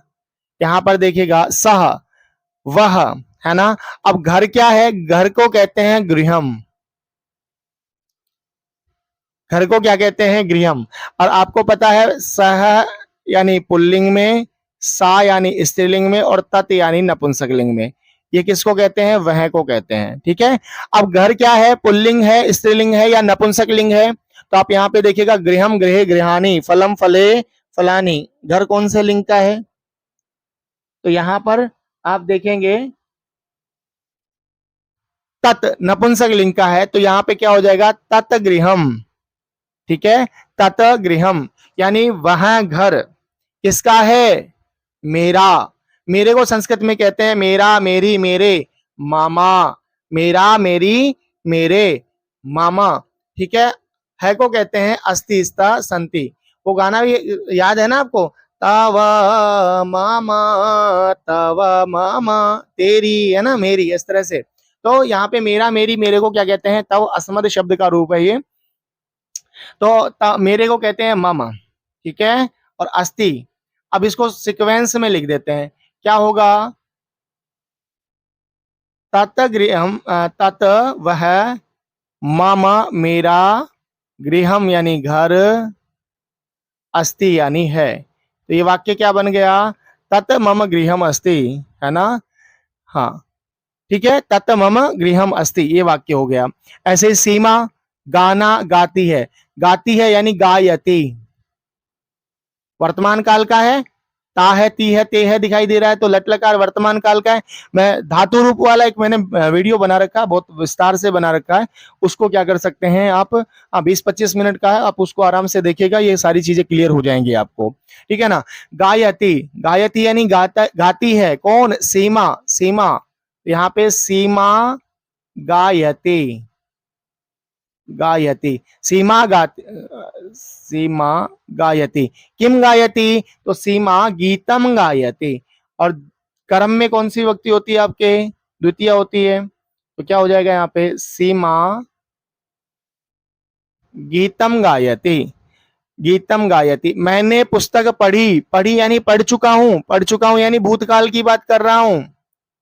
भूतकाल, भूतकाल यानी लंग लकार, और रूप क्या बनेगा लंग लकार में, अपठत, अपठताम, अपठन। और कौन पढ़ चुका है, मैं पढ़ चुका हूं।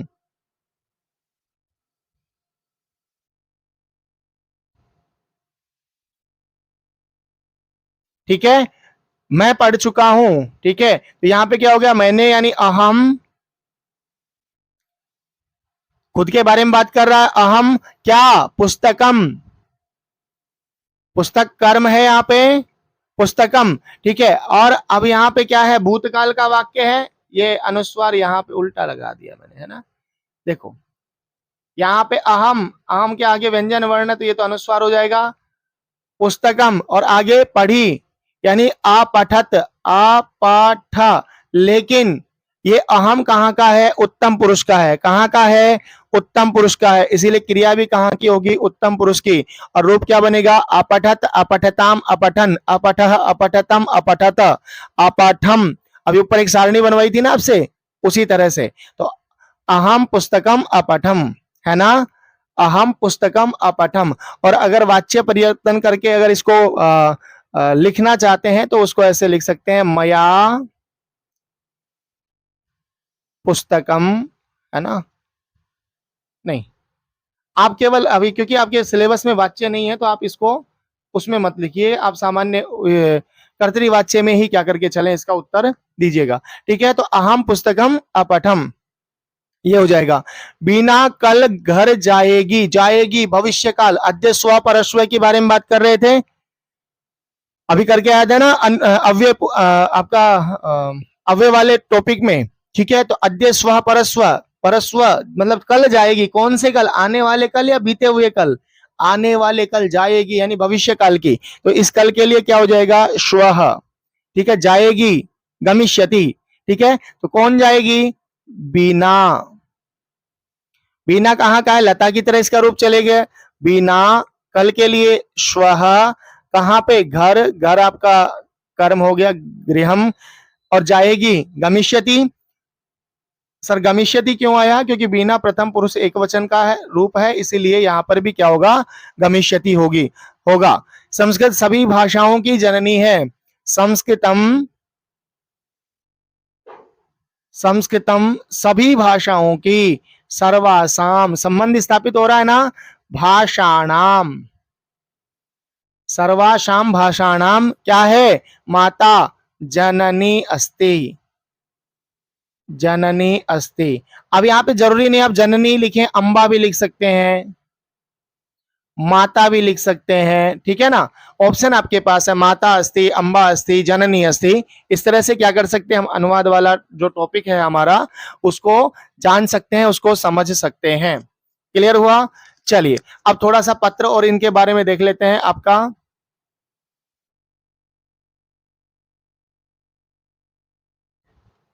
दूसरा प्रश्न देखिएगा, रचनात्मक कार्य, रचनात्मक कार्य है ना, कितने नंबर का है आपका, 15 नंबर का है, जिसमें 5 नंबर का आपका अनुवाद का टॉपिक हो गया जिसको हमने समझ लिया है, 5 नंबर का आपका पत्र हो गया है, 5 नंबर का आपका चित्र वर्णन हो गया, 5 नंबर का क्या हो गया है, चित्र वर्णन हो गया है। क्लियर है।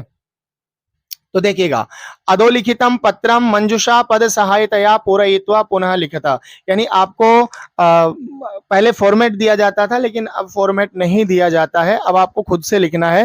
हाँ, मंजुषा दी गई है हेल्प के लिए। ठीक है, क्या कह रहे हैं, भवान दीपक, हमने पत्र निर्माण के ऊपर एक क्लास रखी है, बनाई है, उसको आप एक बार जरूर देखें। ठीक है, भवान दीपक है, आप दीपक हैं, भवतः विद्यालय आपके विद्यालय में, फ्लूटिकाकरणस्य यानी टीकाकरण, टीकाकरण है ना, वैक्सीनेशन होता है ना, टीका लगता है, शिविर से आयोजनम अभवत आयोजन हुआ, इति सूचयंतम मंजुषायाम दत्तानाम पदानाम सहायतया पितरम प्रति। देखिएगा, पितरों की, पितर यानी पिताजी की ओर आप लिख रहे हैं, तो ये कैसा पत्र हो गया आपका, अनौपचारिक पत्र हो गया। ठीक है ना, तो ये किसके प्रति आप लिख रहे हैं, आप पिता के प्रति लिख रहे हैं, किसके बारे में बताते हुए, टीकाकरण के बारे में। बालका नाम दीपका फ्लूटीकरण से तत्रास्तु महत्वं प्रणमामि संयोजिका छात्राः निवेदनीयाः दृष्ट्वा उत्तम स्वास्थ्याय पंचदश आयु वर्गात विद्यालये प्राध्यापिका विद्यालये एकोनविंशतिः। ठीक है ना, तो इस तरह से क्या नाम है, आप मंजूषा में जो पद दिए हुए हैं उनकी सहायता से एक पत्र लिख सकते हैं। कैसे लिखना है उसको एक बार थोड़ा सा समझ लेते हैं। देखो, हमने जब पत्र की क्लास की थी उसमें हमने उसमें हमने अनौपचारिक जो पत्र होता है उसका एक प्रारूप बताया था आपको, ठीक है। पत्र लेखन में एक क्या बताया था हमने, प्रारूप बताया था पत्र लेखन में।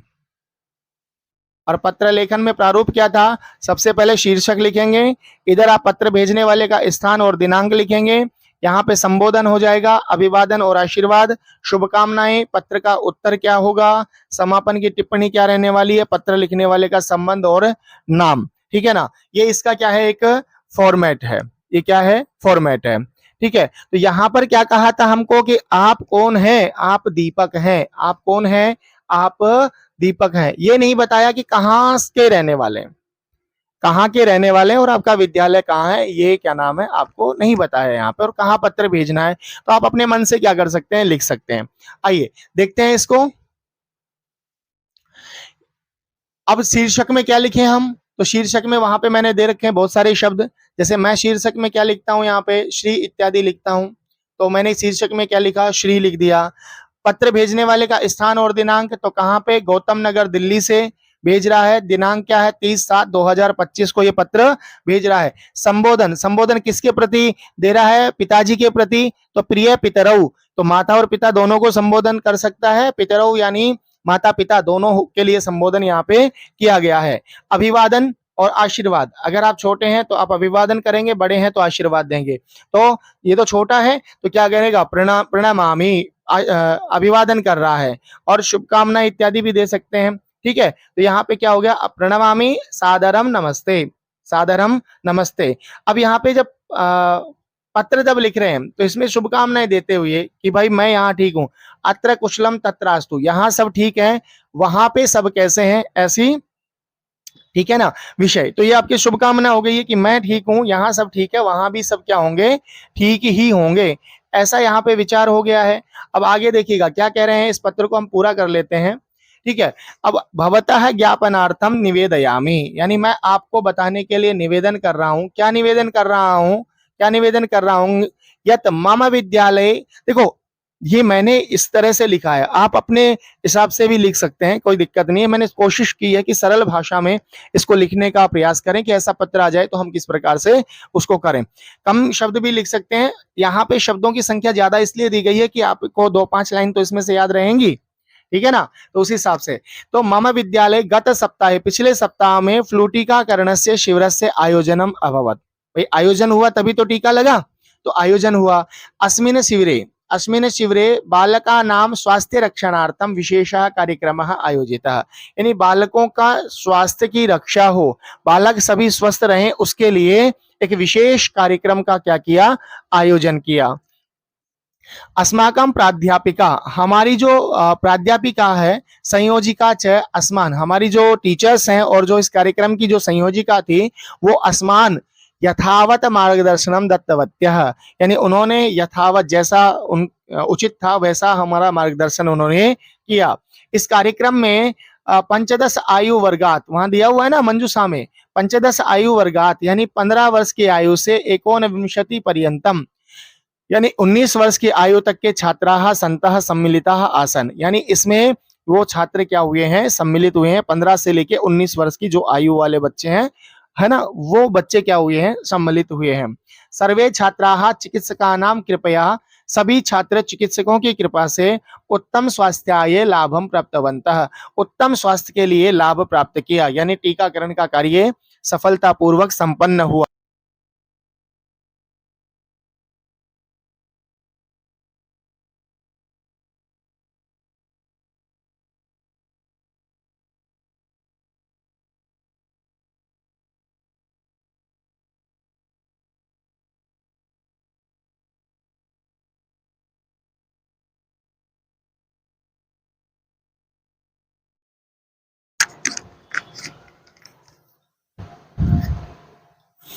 अत्र पंचदश आयु वर्गात एकोनविंशतिः पर्यंतम छात्राः सन्तः सम्मिलिताः आसन, यानी यहाँ पर 15 वर्ष की आयु से लेकर के 19 वर्ष की आयु तक के छात्र जो हैं वो क्या हुए हैं, सम्मिलित हुए हैं।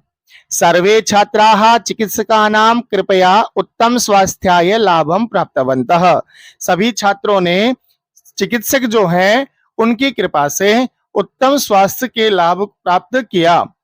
मयापि तत्र भागः गृहीतः, मेरे द्वारा भी वहां पे भाग ग्रहण किया गया, यानी वो टीकाकरण का जो कार्यक्रम हुआ है उसमें मैंने भी पार्टिसिपेट किया, प्रतिभाग किया है। अहम अपि तत्र भागम गृहीत्वा अतीव प्रसन्नः अस्मि, यानी मैं भी वहां पे भाग ग्रहण करके बहुत क्या हूं, प्रसन्न हूं, बहुत प्रसन्न हूं। तत्रास्तु भवतः आशीर्वादः, है ना, आपका आशीर्वाद यूं ही क्या रहे, बना रहे। भवतः सुपुत्रः, आपका सुपुत्र कौन, दीपकः। तो ये आपका कौन सा हो गया पत्र, आपका अनौपचारिक पत्र हो गया है। कौन सा पत्र हो गया है, अनौपचारिक पत्र हो गया है। आप देख रहे होंगे यहाँ पे आपके दो पत्र दिए हुए हैं, ठीक है। या तो आप क्या करें, ये वाला पत्र करें, या अथवा भी दिया हुआ है। और अथवा में क्या दिया हुआ है, भवान महेशा अस्ति, भवान रामपुरस्य संगम विहारे निवसति, भवतः क्षेत्रे चिरकालात अस्वच्छतायाः समस्या अस्ति, यानी आप महेश हैं और रामपुर के संगम विहार में रहते हैं। आपके क्षेत्र में लंबे समय से अस्वच्छता की समस्या है, यानी बहुत गंदगी हो रही है। ययाः वर्षा काले रोग प्रसारणाम आशंका अपि संभवति, जिससे वर्षा काल में रोग प्रसारण की, रोग फैलने की क्या है, आशंका भी है। एतदर्थम भवान स्वनगरस्य नगर निगमस्य अधिकारिणं प्रति पत्रम लिखति, है ना, यानी आप अपने नगर निगम का जो अधिकारी है उसके प्रति क्या करेंगे, लेटर लिखेंगे। एतत्, यह पत्रम मंजूषायाम दत्तानां पदानां सहायता पूरयन्तु, यानी ये जो पत्र है आप मंजूषा में दिए हुए पदों की सहायता से क्या करेंगे, इसको आप फिल करेंगे। तो देखिएगा यहाँ पे क्या है, मंजूषा की सहायता की बात करें, मंजूषा में क्या क्या दिया हुआ है, तो शिक्षकाः, ठीक है, क्या क्या दिया हुआ है यहाँ पे, शिक्षकाः, छात्राः विद्यालयः पठन्ति, पढ़ते हैं, डेंगू, चिकनगुनिया, मलेरिया, ज्वरः, औषधि, चिकित्सालय, चिकित्सकः, परिचर्चा, सुरक्षा, संरक्षण, उपाय, जलम, मशकाः, अवकरः प्रभवन्ति इत्यादि। ये क्या दिए हुए हैं, पद दिए हुए हैं। इनको आधार बना करके आपको क्या करना है, पत्र लिखना है। एक बार देख लेते हैं, ये अभी हमने अनौपचारिक पत्र लिखा था, ठीक है। अब हम बात कर लेते हैं औपचारिक पत्र के बारे में थोड़ा सा। और औपचारिक पत्र में हमने किसको लिखेंगे, आयुक्त महोदय को लिखेंगे, ठीक है। तो किसे लिख रहे हैं आप पत्र, आप आयुक्त महोदय को पत्र लिख रहे हैं। सविधे आदरणीय नगर निगम आयुक्त महोदयः, नगर निगम रामपुरम, ठीक है, नवदेहली, ठीक है। वहां पे जगह नहीं दे रखी थी, रामपुर कहाँ पर, तो हमने नवदेहली यहाँ पे कर दिया है, ठीक है। तो आयुक्त महोदय, नगर आयुक्त होता है वहां पे, इनका जो बड़ा अधिकारी होता है उसको नगर आयुक्त बोलते हैं, या निदेशक भी बोल सकते हैं, आप देख लीजिएगा। विषय अस्माकं क्षेत्रे स्वच्छतायाः कृते, यानी हमारे क्षेत्र में बहुत गंदगी हो रही है, उसको क्या करें, आप स्वच्छ करवाएं, या अस्वच्छता के विषय में ध्यान,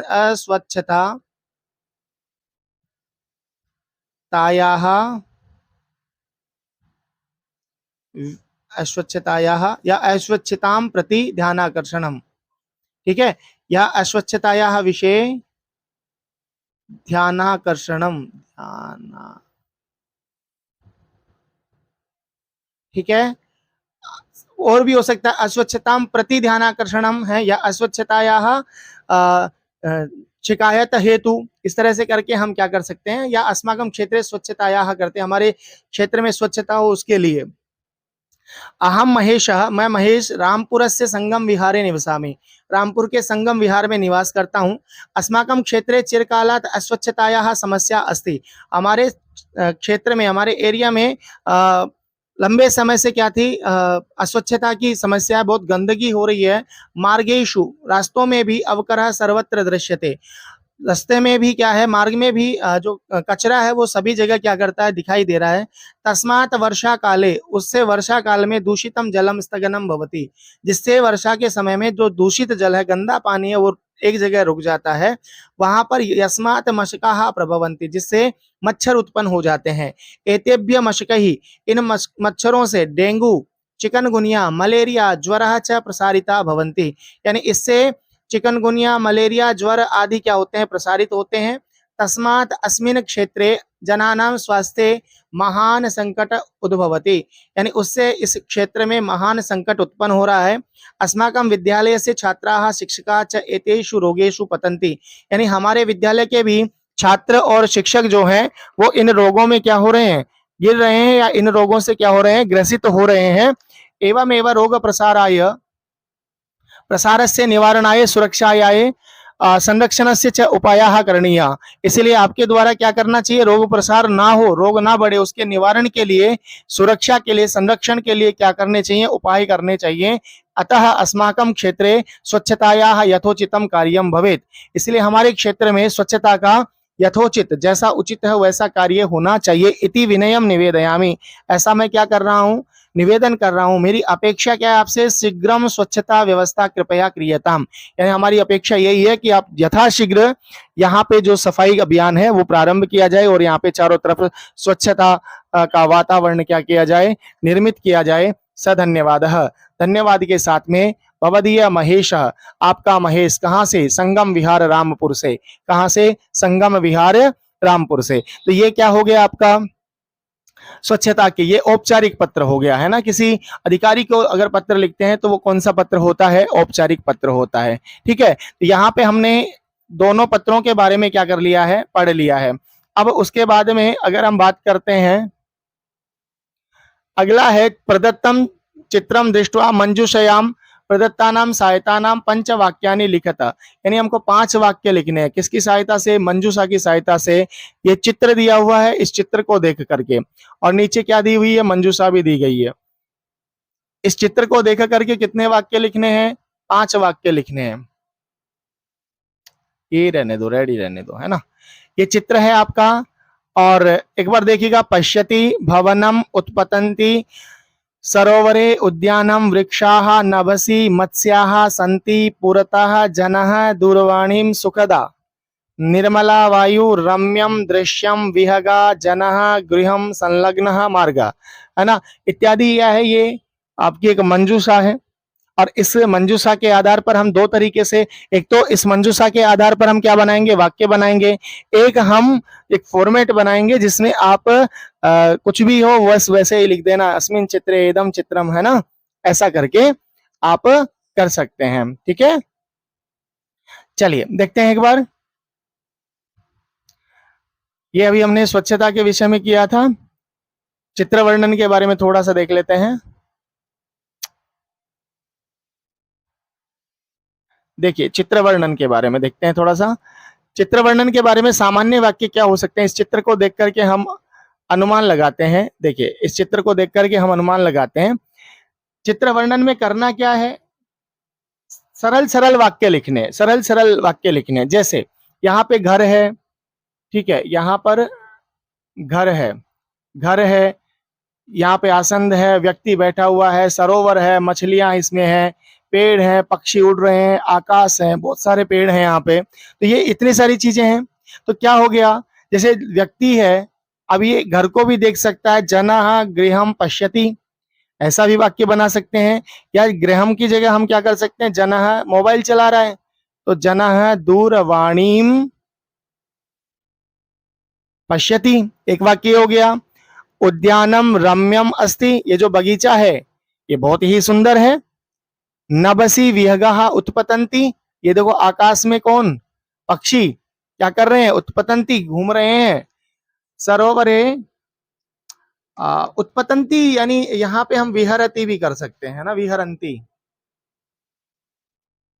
या डयन्ते।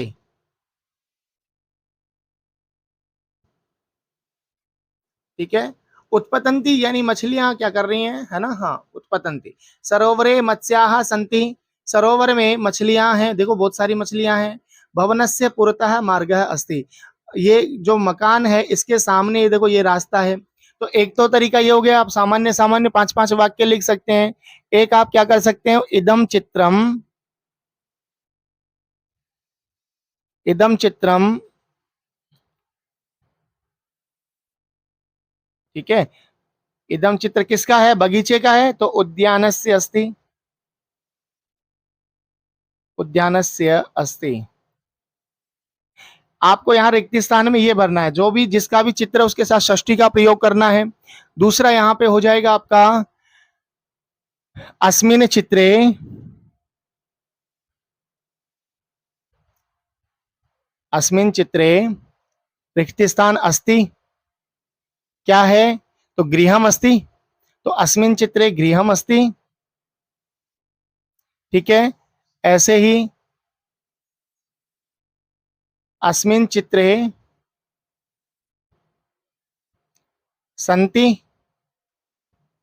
क्या तो इतनी सारी मछलियां हैं, पक्षी हैं, तो यहाँ पे मत्स्याः संति, मत्स्याः संति। और वाक्य अगर हम बनाएं तो क्या हो सकता है, अस्मिन चित्रे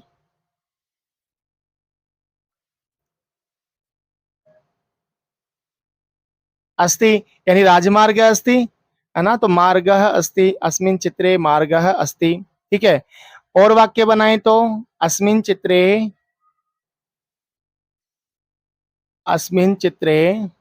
ठीक है, रिक्त स्थान क्या है, सरोवर अस्ति, तालाब है। तो इस प्रकार से आप क्या कर सकते हैं, बहुत सारे वाक्य बना सकते हैं। पक्षिणः सन्ति,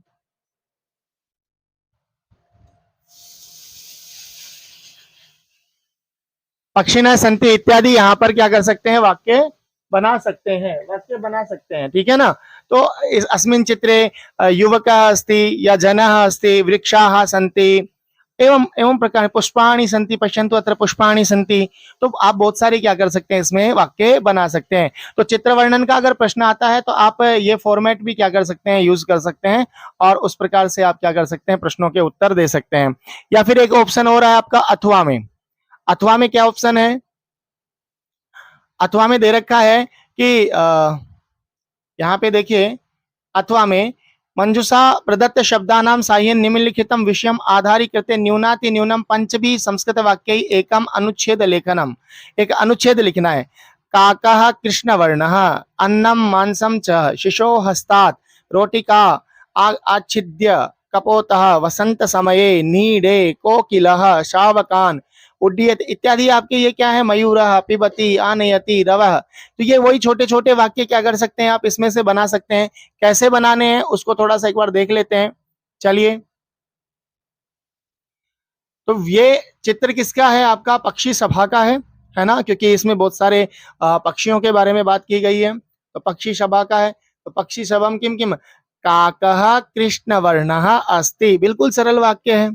काकः अस्ति भी लिख सकते हैं। अब थोड़ा सा वाक्य बड़ा करने के चक्कर में, काकः कृष्णवर्णः अस्ति, सः रोटिकां भक्षयति, वह रोटी खाता है। कबूतर कहाँ रहता है, कपोतः नीडे निवसति, कौवा कहाँ रह रहा है, सॉरी कपोत है यानी कबूतर कहाँ रह रहा है, नीडे यानी घोंसले में रहता है। कोकिलः मधुरम गानम करोति, कोयल जो है वो मधुर गान करती है। मयूरः उद्याने नृत्यम करोति, मयूर जो है वो बगीचे में क्या कर रहा है, नृत्य कर रहा है, नाच रहा है। तो इस प्रकार से हम छोटे छोटे वाक्यों के माध्यम से क्या कर सकते हैं, बिल्कुल उत्तर इसका लिख सकते हैं। बहुत बढ़िया, है ना। तो आप ऐसे ही क्या करें, परीक्षा में इसको हल करने का प्रयास करें। तो ये आपका व्याकरण और रचनात्मक कार्य से संबंधित प्रश्न हो गए हैं। अब हम बात करते हैं थोड़ा सा अनुच्छेद लेखन के बारे में। किसके बारे में, आपके अपठित गद्यांश जो है ना, अनुच्छेद लेखन के बारे में हमने बात कर ली है। अब बात करते हैं आपके अपठित गद्यांश के बारे में। अपठित गद्यांश को आपको मैंने विस्तार से एक वीडियो बना रखा है। ठीक है, एक बार आपको अपठित गद्यांश क्या करना है, पढ़ना है, और उसके बाद इसके उत्तर देने हैं। प्राचीन काले प्रसिद्धो मगधो नाम जनपदो अभवत। यहाँ प्राचीन काल में मैं एक बार वैसे रीड कर देता हूँ क्योंकि बहुत लंबा वीडियो हो जाएगा, और इसके लिए मैंने अलग से क्या कर रखा है, वीडियो भी बना रखा है। तो आप वहां से क्या कर लीजिएगा, इसको विस्तार से क्या करेंगे, देखेंगे। मैं इसी कक्षा में इसका क्या कर देता हूँ, आंसर लिख देता हूँ। प्राचीन काले किम नाम प्रसिद्धो जनपदो अभवत, तो यहाँ पे हो जाएगा मगध। ठीक है, क्योंकि वीडियो बहुत बड़ा हो जाएगा। मिथिला प्रदेशे कस्याः जन्म अभवत, तो किसका जन्म हुआ, सीतायाः। एक पदेन उत्तर आता है ना। देखो मगधो नाम जनपद ये रहा, और किसका जन्म हुआ, यहां पर देखिएगा मिथिला प्रदेशे मातु सीतायाः। जन्म अभवत्। एतस्य विवाह केन सह संपन्नः, तो यहाँ पे इसका विवाह किसके साथ में हुआ, श्री रामेण सह, तस्या विवाह संपन्न। तो यहाँ पे क्या हो जाएगा, श्री रामेण सह, श्री रामेण इसका उत्तर हो जाएगा। ऐसे ही मातु केकय्याः आज्ञां शिरोधार्यं कृत्वा कः वनं प्रति गतवान, कौन वन की तरफ, वन के ओर गया, बताइए जरा। तो यहाँ पे क्या देखो, यहाँ पे वनम प्रति गतवान, ये रहा, शिरोधार्यम कृत्वा भगवान श्री राम वनम प्रति गतवान। तो यहाँ पे मातु केकय्या, यहाँ पे ये पहला आंसर हो जाएगा, कै का आंसर हो जाएगा ये, ठीक है। ऐसे ही वने कह मातरम सीताम छलेन चोरयित्वा लंका नगरी में नीतवान। तो यहाँ पे देखो, लंकापति रावण, वने लंकापति रावण मातरम सीताम छलेन चोरयित्वा लंका नगरी में नीतवान। तो ये कौन सा हो जाएगा, आपका दूसरे का उत्तर हो जाएगा। श्री राम कम हत्वा मातरम सीताम नीत्वा अयोध्याम प्रति आगतवान, भगवान श्री राम रावणम हत्वा, ये आपका तीसरे का उत्तर हो जाएगा, ठीक है। ऐसे ही इसका अनुच्छेद का उचित शीर्षक यहाँ पे पूछ रहे हैं, तो उचित शीर्षक क्या हो जाएगा। तो देखो यहाँ पे दो तीन शीर्षक, मुख्य जो शीर्षक बन रहा है वो बन रहा है आपका मातुः सीतायाः जीवन चरित्रम।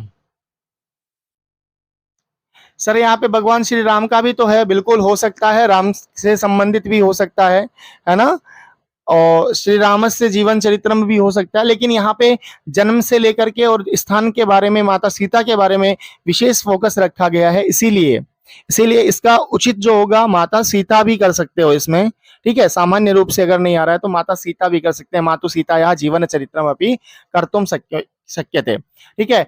आगे देखिएगा, प्रख्यातम पदस्य समानार्थम पदम गद्यांशे किम प्रयुक्तम अस्ति, तो मगध देशो प्रसिद्धः, ठीक है। तो प्रख्यात का क्या हो जाएगा, प्रसिद्ध।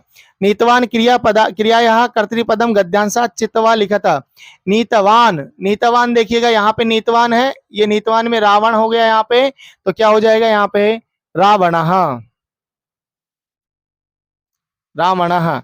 और ऐसे ही आधुनिक काले इत्यस्य विलोम पद क्या हो जाएगा, तो प्राचीन काले मगध देशः, प्राचीन काले, प्राचीन समय में। तो ये इसके क्या हो जाएंगे, आंसर हो जाएंगे। अपठित गद्यांश को हमने विस्तार से पढ़ा रखा है, तो आप वहां से क्या कर सकते हैं, देख सकते हैं। साथ में हम यहाँ पर थोड़ा सा पठित गद्यांश के बारे में भी बात कर लेते हैं। प्रश्न संख्या 13 जो है आपका, प्रश्न संख्या 13 ये आपका है, चिरकालम भवने चित्र विचित्र वस्तुनि सज्जतानि दृष्ट्वा विस्मयागता, शांता ताम काकः प्राह पूर्वम लघु प्रातः रास क्रियताम, यानी स्वर्ण काक से लिया गया है। अब देखो, स्वर्ण काकेन बालिका ये कस्याम भोजनम परिवेशयत, तो जो सोने का कौवा है उसने बालिका को किस थाली में भोजन परोसा, आप बताइए किस थाली में भोजन परोसा। तो आप कहेंगे कि सर सोने की थाली में, ना सोने की थाली में भोजन परोसा। उसने तो पूछा था कि कौन सी थाली में कहोगी, तो यहाँ पे उसने कहा कि ताम्र थाली में, लेकिन उसने स्वर्ण थाल्याम भोजनम परिवेशयत, यहाँ पे क्या हो जाएगा, स्वर्ण स्थाल्याम, ठीक है। ऐसे ही भवने सज्जितानि कानि दृष्ट्वा बालिका विस्मयम गता, तो सज्जितानि चित्र वचित्र वस्तुनि, किनको देख करके, चित्र विचित्र वस्तुनि,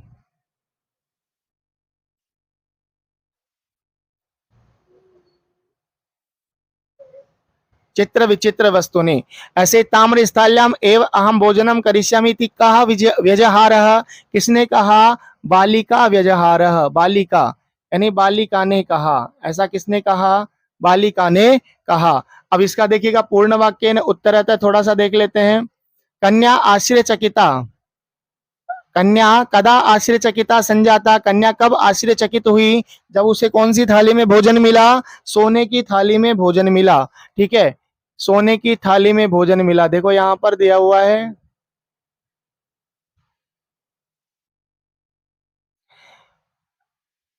आश्चर्यचकिता संजाता यदा स्वर्ण काकेन स्वर्ण थाल्याम भोजनम परिवेशयत, यानी सोने की थाली में क्या किया, भोजन प्रवेश दिया, ठीक है। ऐसे ही श्रांता बालिका विलोक्य, शांताम बालिकाम विलोक्य काका किम प्राह, कि पहले क्या करो तुम, प्रातराशः, प्रातराशः, ठीक है, ये लिखने का हो गया। तो इसका उत्तर क्या हो जाएगा, यहां पर आप देखेंगे प्राह पूर्वम लघु प्रातराशः क्रियताम, ठीक है ना, ऐसा उसने कहा। अगला जो प्रश्न है उसका वो क्या होगा, भोजनानंतरम काका किम ब्रूते, भोजन के बाद में कौवे ने क्या कहा कि तुम इसमें से क्या ले लो, अपने इच्छा के अनुसार एक मंजूषा ले लो। काको ब्रूते बालिके अहम इच्छामि यत् त्वं सर्वदा चात्रेव तिष्ठ परम तव माता हाँ किम ब्रूते, काका किम ब्रूते, तो यहाँ पे तुम शीघ्रमेव स्वगृहम गच्छ, तो यहाँ पे सटीक उत्तर ये होगा। बाकी आप यहाँ से भी पूरा क्या कर सकते हैं, इसका उत्तर लिख सकते हैं, ये भी क्या कर सकते हैं, आप लिख सकते हैं, ठीक है। आगे क्या कह रहे हैं, अहम इच्छामि अत्र कर्तृपदम किम अस्ति, तो अहम इच्छामि का कर्तृपद क्या होगा, अहम होगा। तव माता एकाकिनी अत्र विशेषण पदम किम अस्ति, विशेषण पद क्या है, तो माता एकाकिनी, एकाकिनी, ठीक है, एकाकिनी। तव माता वर्तते चैकाकिनी अत्र इति, तव इति सर्वनाम पदम कस्मै प्रयुक्तम अस्ति, यह किसके लिए प्रयुक्त किया गया कि तुम्हारी माता जो है वो एक अकेली है, तो बालिकायै, कस्मै प्रयुक्तम, बालिकायै प्रयुक्तम, बालिकायै प्रयुक्तम। ऐसे आपका अगला है 14वां प्रश्न है, पठित पद्य है, पिबन्ति नद्य स्वयमेव नाम्भ स्वयं न खादन्ति फलानि वृक्षाः नादन्ति सस्यं खलु वारिवाः परोपकाराय सतां विभूतयः। का अम्बः स्वयं न पिबन्ति, कौन अपना जल स्वयं नहीं पीती हैं, तो क्या हो जाएगा इसका, नद्यः, नद्यः। केशाम विभूतयः परोपकाराय भवन्ति, सताम विभूतयः, सताम विभूतयः। सताम यानी सज्जनानाम भी हो सकता, हमने पहले पढ़ा था ना सताम का पर्याय। वृक्षा स्वयं कहानी न खादंती, तो वृक्षा फलानी न खादंती, फलानी, ये देखो ना, नादंती फलानी वृक्षा है ना, फलानी, ये हो जाएगा। के सस्यम न खादंती, तो के सस्यम न खादंती वारी वाराह, बादल, वारी वाहा, कौन, बादल, ठीक है।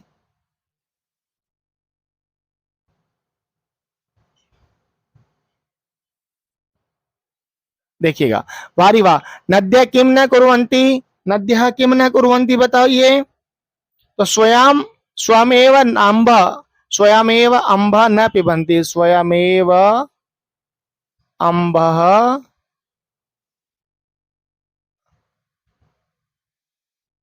अम्भः न पिबन्ति, न पिबन्ति। सतां विभूते किमर्थं भवन्ति, तो परोपकाराय, परोपकाराय सतां विभूतयः भवन्ति, है ना, परोपकाराय। मेघा इत्यस्य कृते पद्यांसे किं पर्यायपदं प्रयुक्तम् अस्ति, वारिवाहः। मैं इनको थोड़ा जल्दी इसलिए करवा रहा हूं क्योंकि वीडियो बहुत बड़ा हो जाएगा ये, है ना, और इनको मैंने अलग से भी एक वीडियो में पढ़ा भी रखा है, तो आप अपठित वाला जब टॉपिक देखेंगे तो वहां पे आप क्लियर हो जाएगा। पद्य अदंती इति क्रियापदस्य कर्तृपदम किम, तो वारिवाह अदंती, देखो यहाँ पे ना अदंती वारिवाह, कर्तृपद पूछ रहा है, यहाँ पे क्या हो जाएगा, वारिवाह, वारिवाहा, ठीक है। जलम इत्यस्य कृते पद्यांश से किम पदम प्रयुक्तम अस्ति, तो जल के लिए क्या पद प्रयुक्त किया है, अम्भ, पिबन्ति नद्य स्वयमेव नाम्भ, अम्भ, एक मिनट, अम्भ, ठीक है। तो ये पद्यांश हो गया, और एक आपका संवादात्मक पाठ का है, चंदन वाला पाठ है, गोदोहनम से, गोदोहनम जो वाला जो है उसका चंदन वाला ये पाठ है। तो आप क्या कर सकते हैं, यहाँ इसके क्वेश्चन आंसर देख लेते हैं हम एक बार। कहा चित्कारम कुर्वन् पतति, कहा चित्कारम कुर्वन् पतति, तो चंदनः, गाय लात मार रही है ना, तो कौन चित्कार करके गिर रहा है, तो देखिएगा चंदनः, ठीक है। ग्रामवासिना कुत्र आसीना, देखो चंदन पात्रेण सह पतति, तो कौन गिर रहा है? चंदन गिर रहा है। और लोग कहाँ खड़े हुए हैं? लोग कहाँ खड़े हुए हैं? तो लोग अपरत्र। यहाँ पे देखो संध्या काल है, ग्रामवासिन अपरत्र आसीना, ठीक है, अपरत्र अपरत्र। तो यहाँ पे ग्रामवासिना कुत्र? अपरत्र। चंदन केन सह पतति, तो पात्रेण सह, पात्रेण सह किसके साथ गिर गया? जो हाथ में पात्र था उसके साथ ही क्या कर गया? वह गिर गया। चंदन यथा दोग्धुम इच्छति तदा धेनु किम करोति? पाद प्रहारम,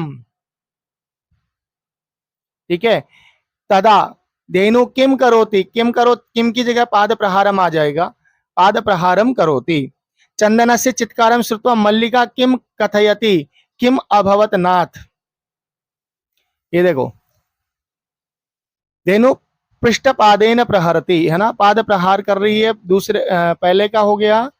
और मल्लिका चित्कारम श्रुत्वा किम कथयति, किम जातम नाथ, कथम त्वम रक्त रंजितः, ठीक है, ये दूसरे का हो जाएगा। तीसरा भी देख लीजिएगा। तीसरा, चंदन किम कृत्वा मल्लिकाम आश्वस्यति, क्या करके मल्लिका को आश्वासन दे रहा है?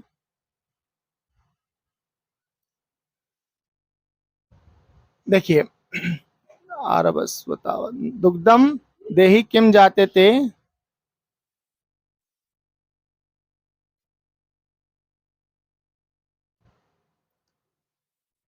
मल्लिके सत्वरम आश्वस्यति ना, यहाँ पर दे रखा है ये आह्वयति, है ना, कि मल्लिके सत्वरम आगच्छ, ये आह्वयति है, आश्वस्यति नहीं, आह्वयति है। मल्लिके सत्वरम आगच्छ, ठीक है। रिक्ता घटा संति अत्र विशेष्य पदम किम, पहले वाला पद विशेषण, बाद वाला विशेष्य, तो घटाह, घटाह। सत्वरम आगच्छ, जल्दी आओ, यहाँ पे क्रियापद क्या है? आगच्छ। और कथम त्वम रक्त रंजित, अत्र त्वम इति सर्वनाम पदम कस्मै प्रयुक्तम, तो चंदनाय। भाई कौन प्रश्न कर रही है? मल्लिका पूछ रही है, किससे पूछ रही है? चंदन से प्रश्न पूछ रही है कि तुम रक्त रंजित कैसे हो गए, तुम रक्त रंजित कैसे हो गए। ऐसा कौन पूछ रही है? चंदन से मल्लिका पूछ रही है, ठीक है ना, मल्लिका पूछ रही है। क्लियर है? तो इस प्रकार से आज हमने नवमी कक्षा का जो प्रश्न पत्र है उसको क्या किया है? हल किया है। मैं उम्मीद करता हूं कि आपने व्याकरण और रचनात्मक कार्य वाला जो टॉपिक्स है उनको हमने विस्तार से पढ़ा है। और अपठित गद्यांश और पठित पद्यांश नाट्यांश इनको हमने केवल उत्तर पढ़ा है, लेकिन थोड़ा उत्तर देने की दृष्टि से ही पढ़ा है। इनके लिए अलग से विस्तार से एक वीडियो बना रखा है, तो आप वहां भी क्या कर सकते हैं, देख सकते हैं। अभी तक आपने चैनल को सब्सक्राइब नहीं किया है तो चैनल को सब्सक्राइब कीजिएगा, वीडियो को लाइक कीजिएगा, बने रहिएगा हमारे साथ में। तब तक के लिए नमस्कार, धन्यवाद, नमो नमः, पुनः मिलामः, धन्यवादः। हमारे चैनल को सब्सक्राइब करें, धन्यवाद।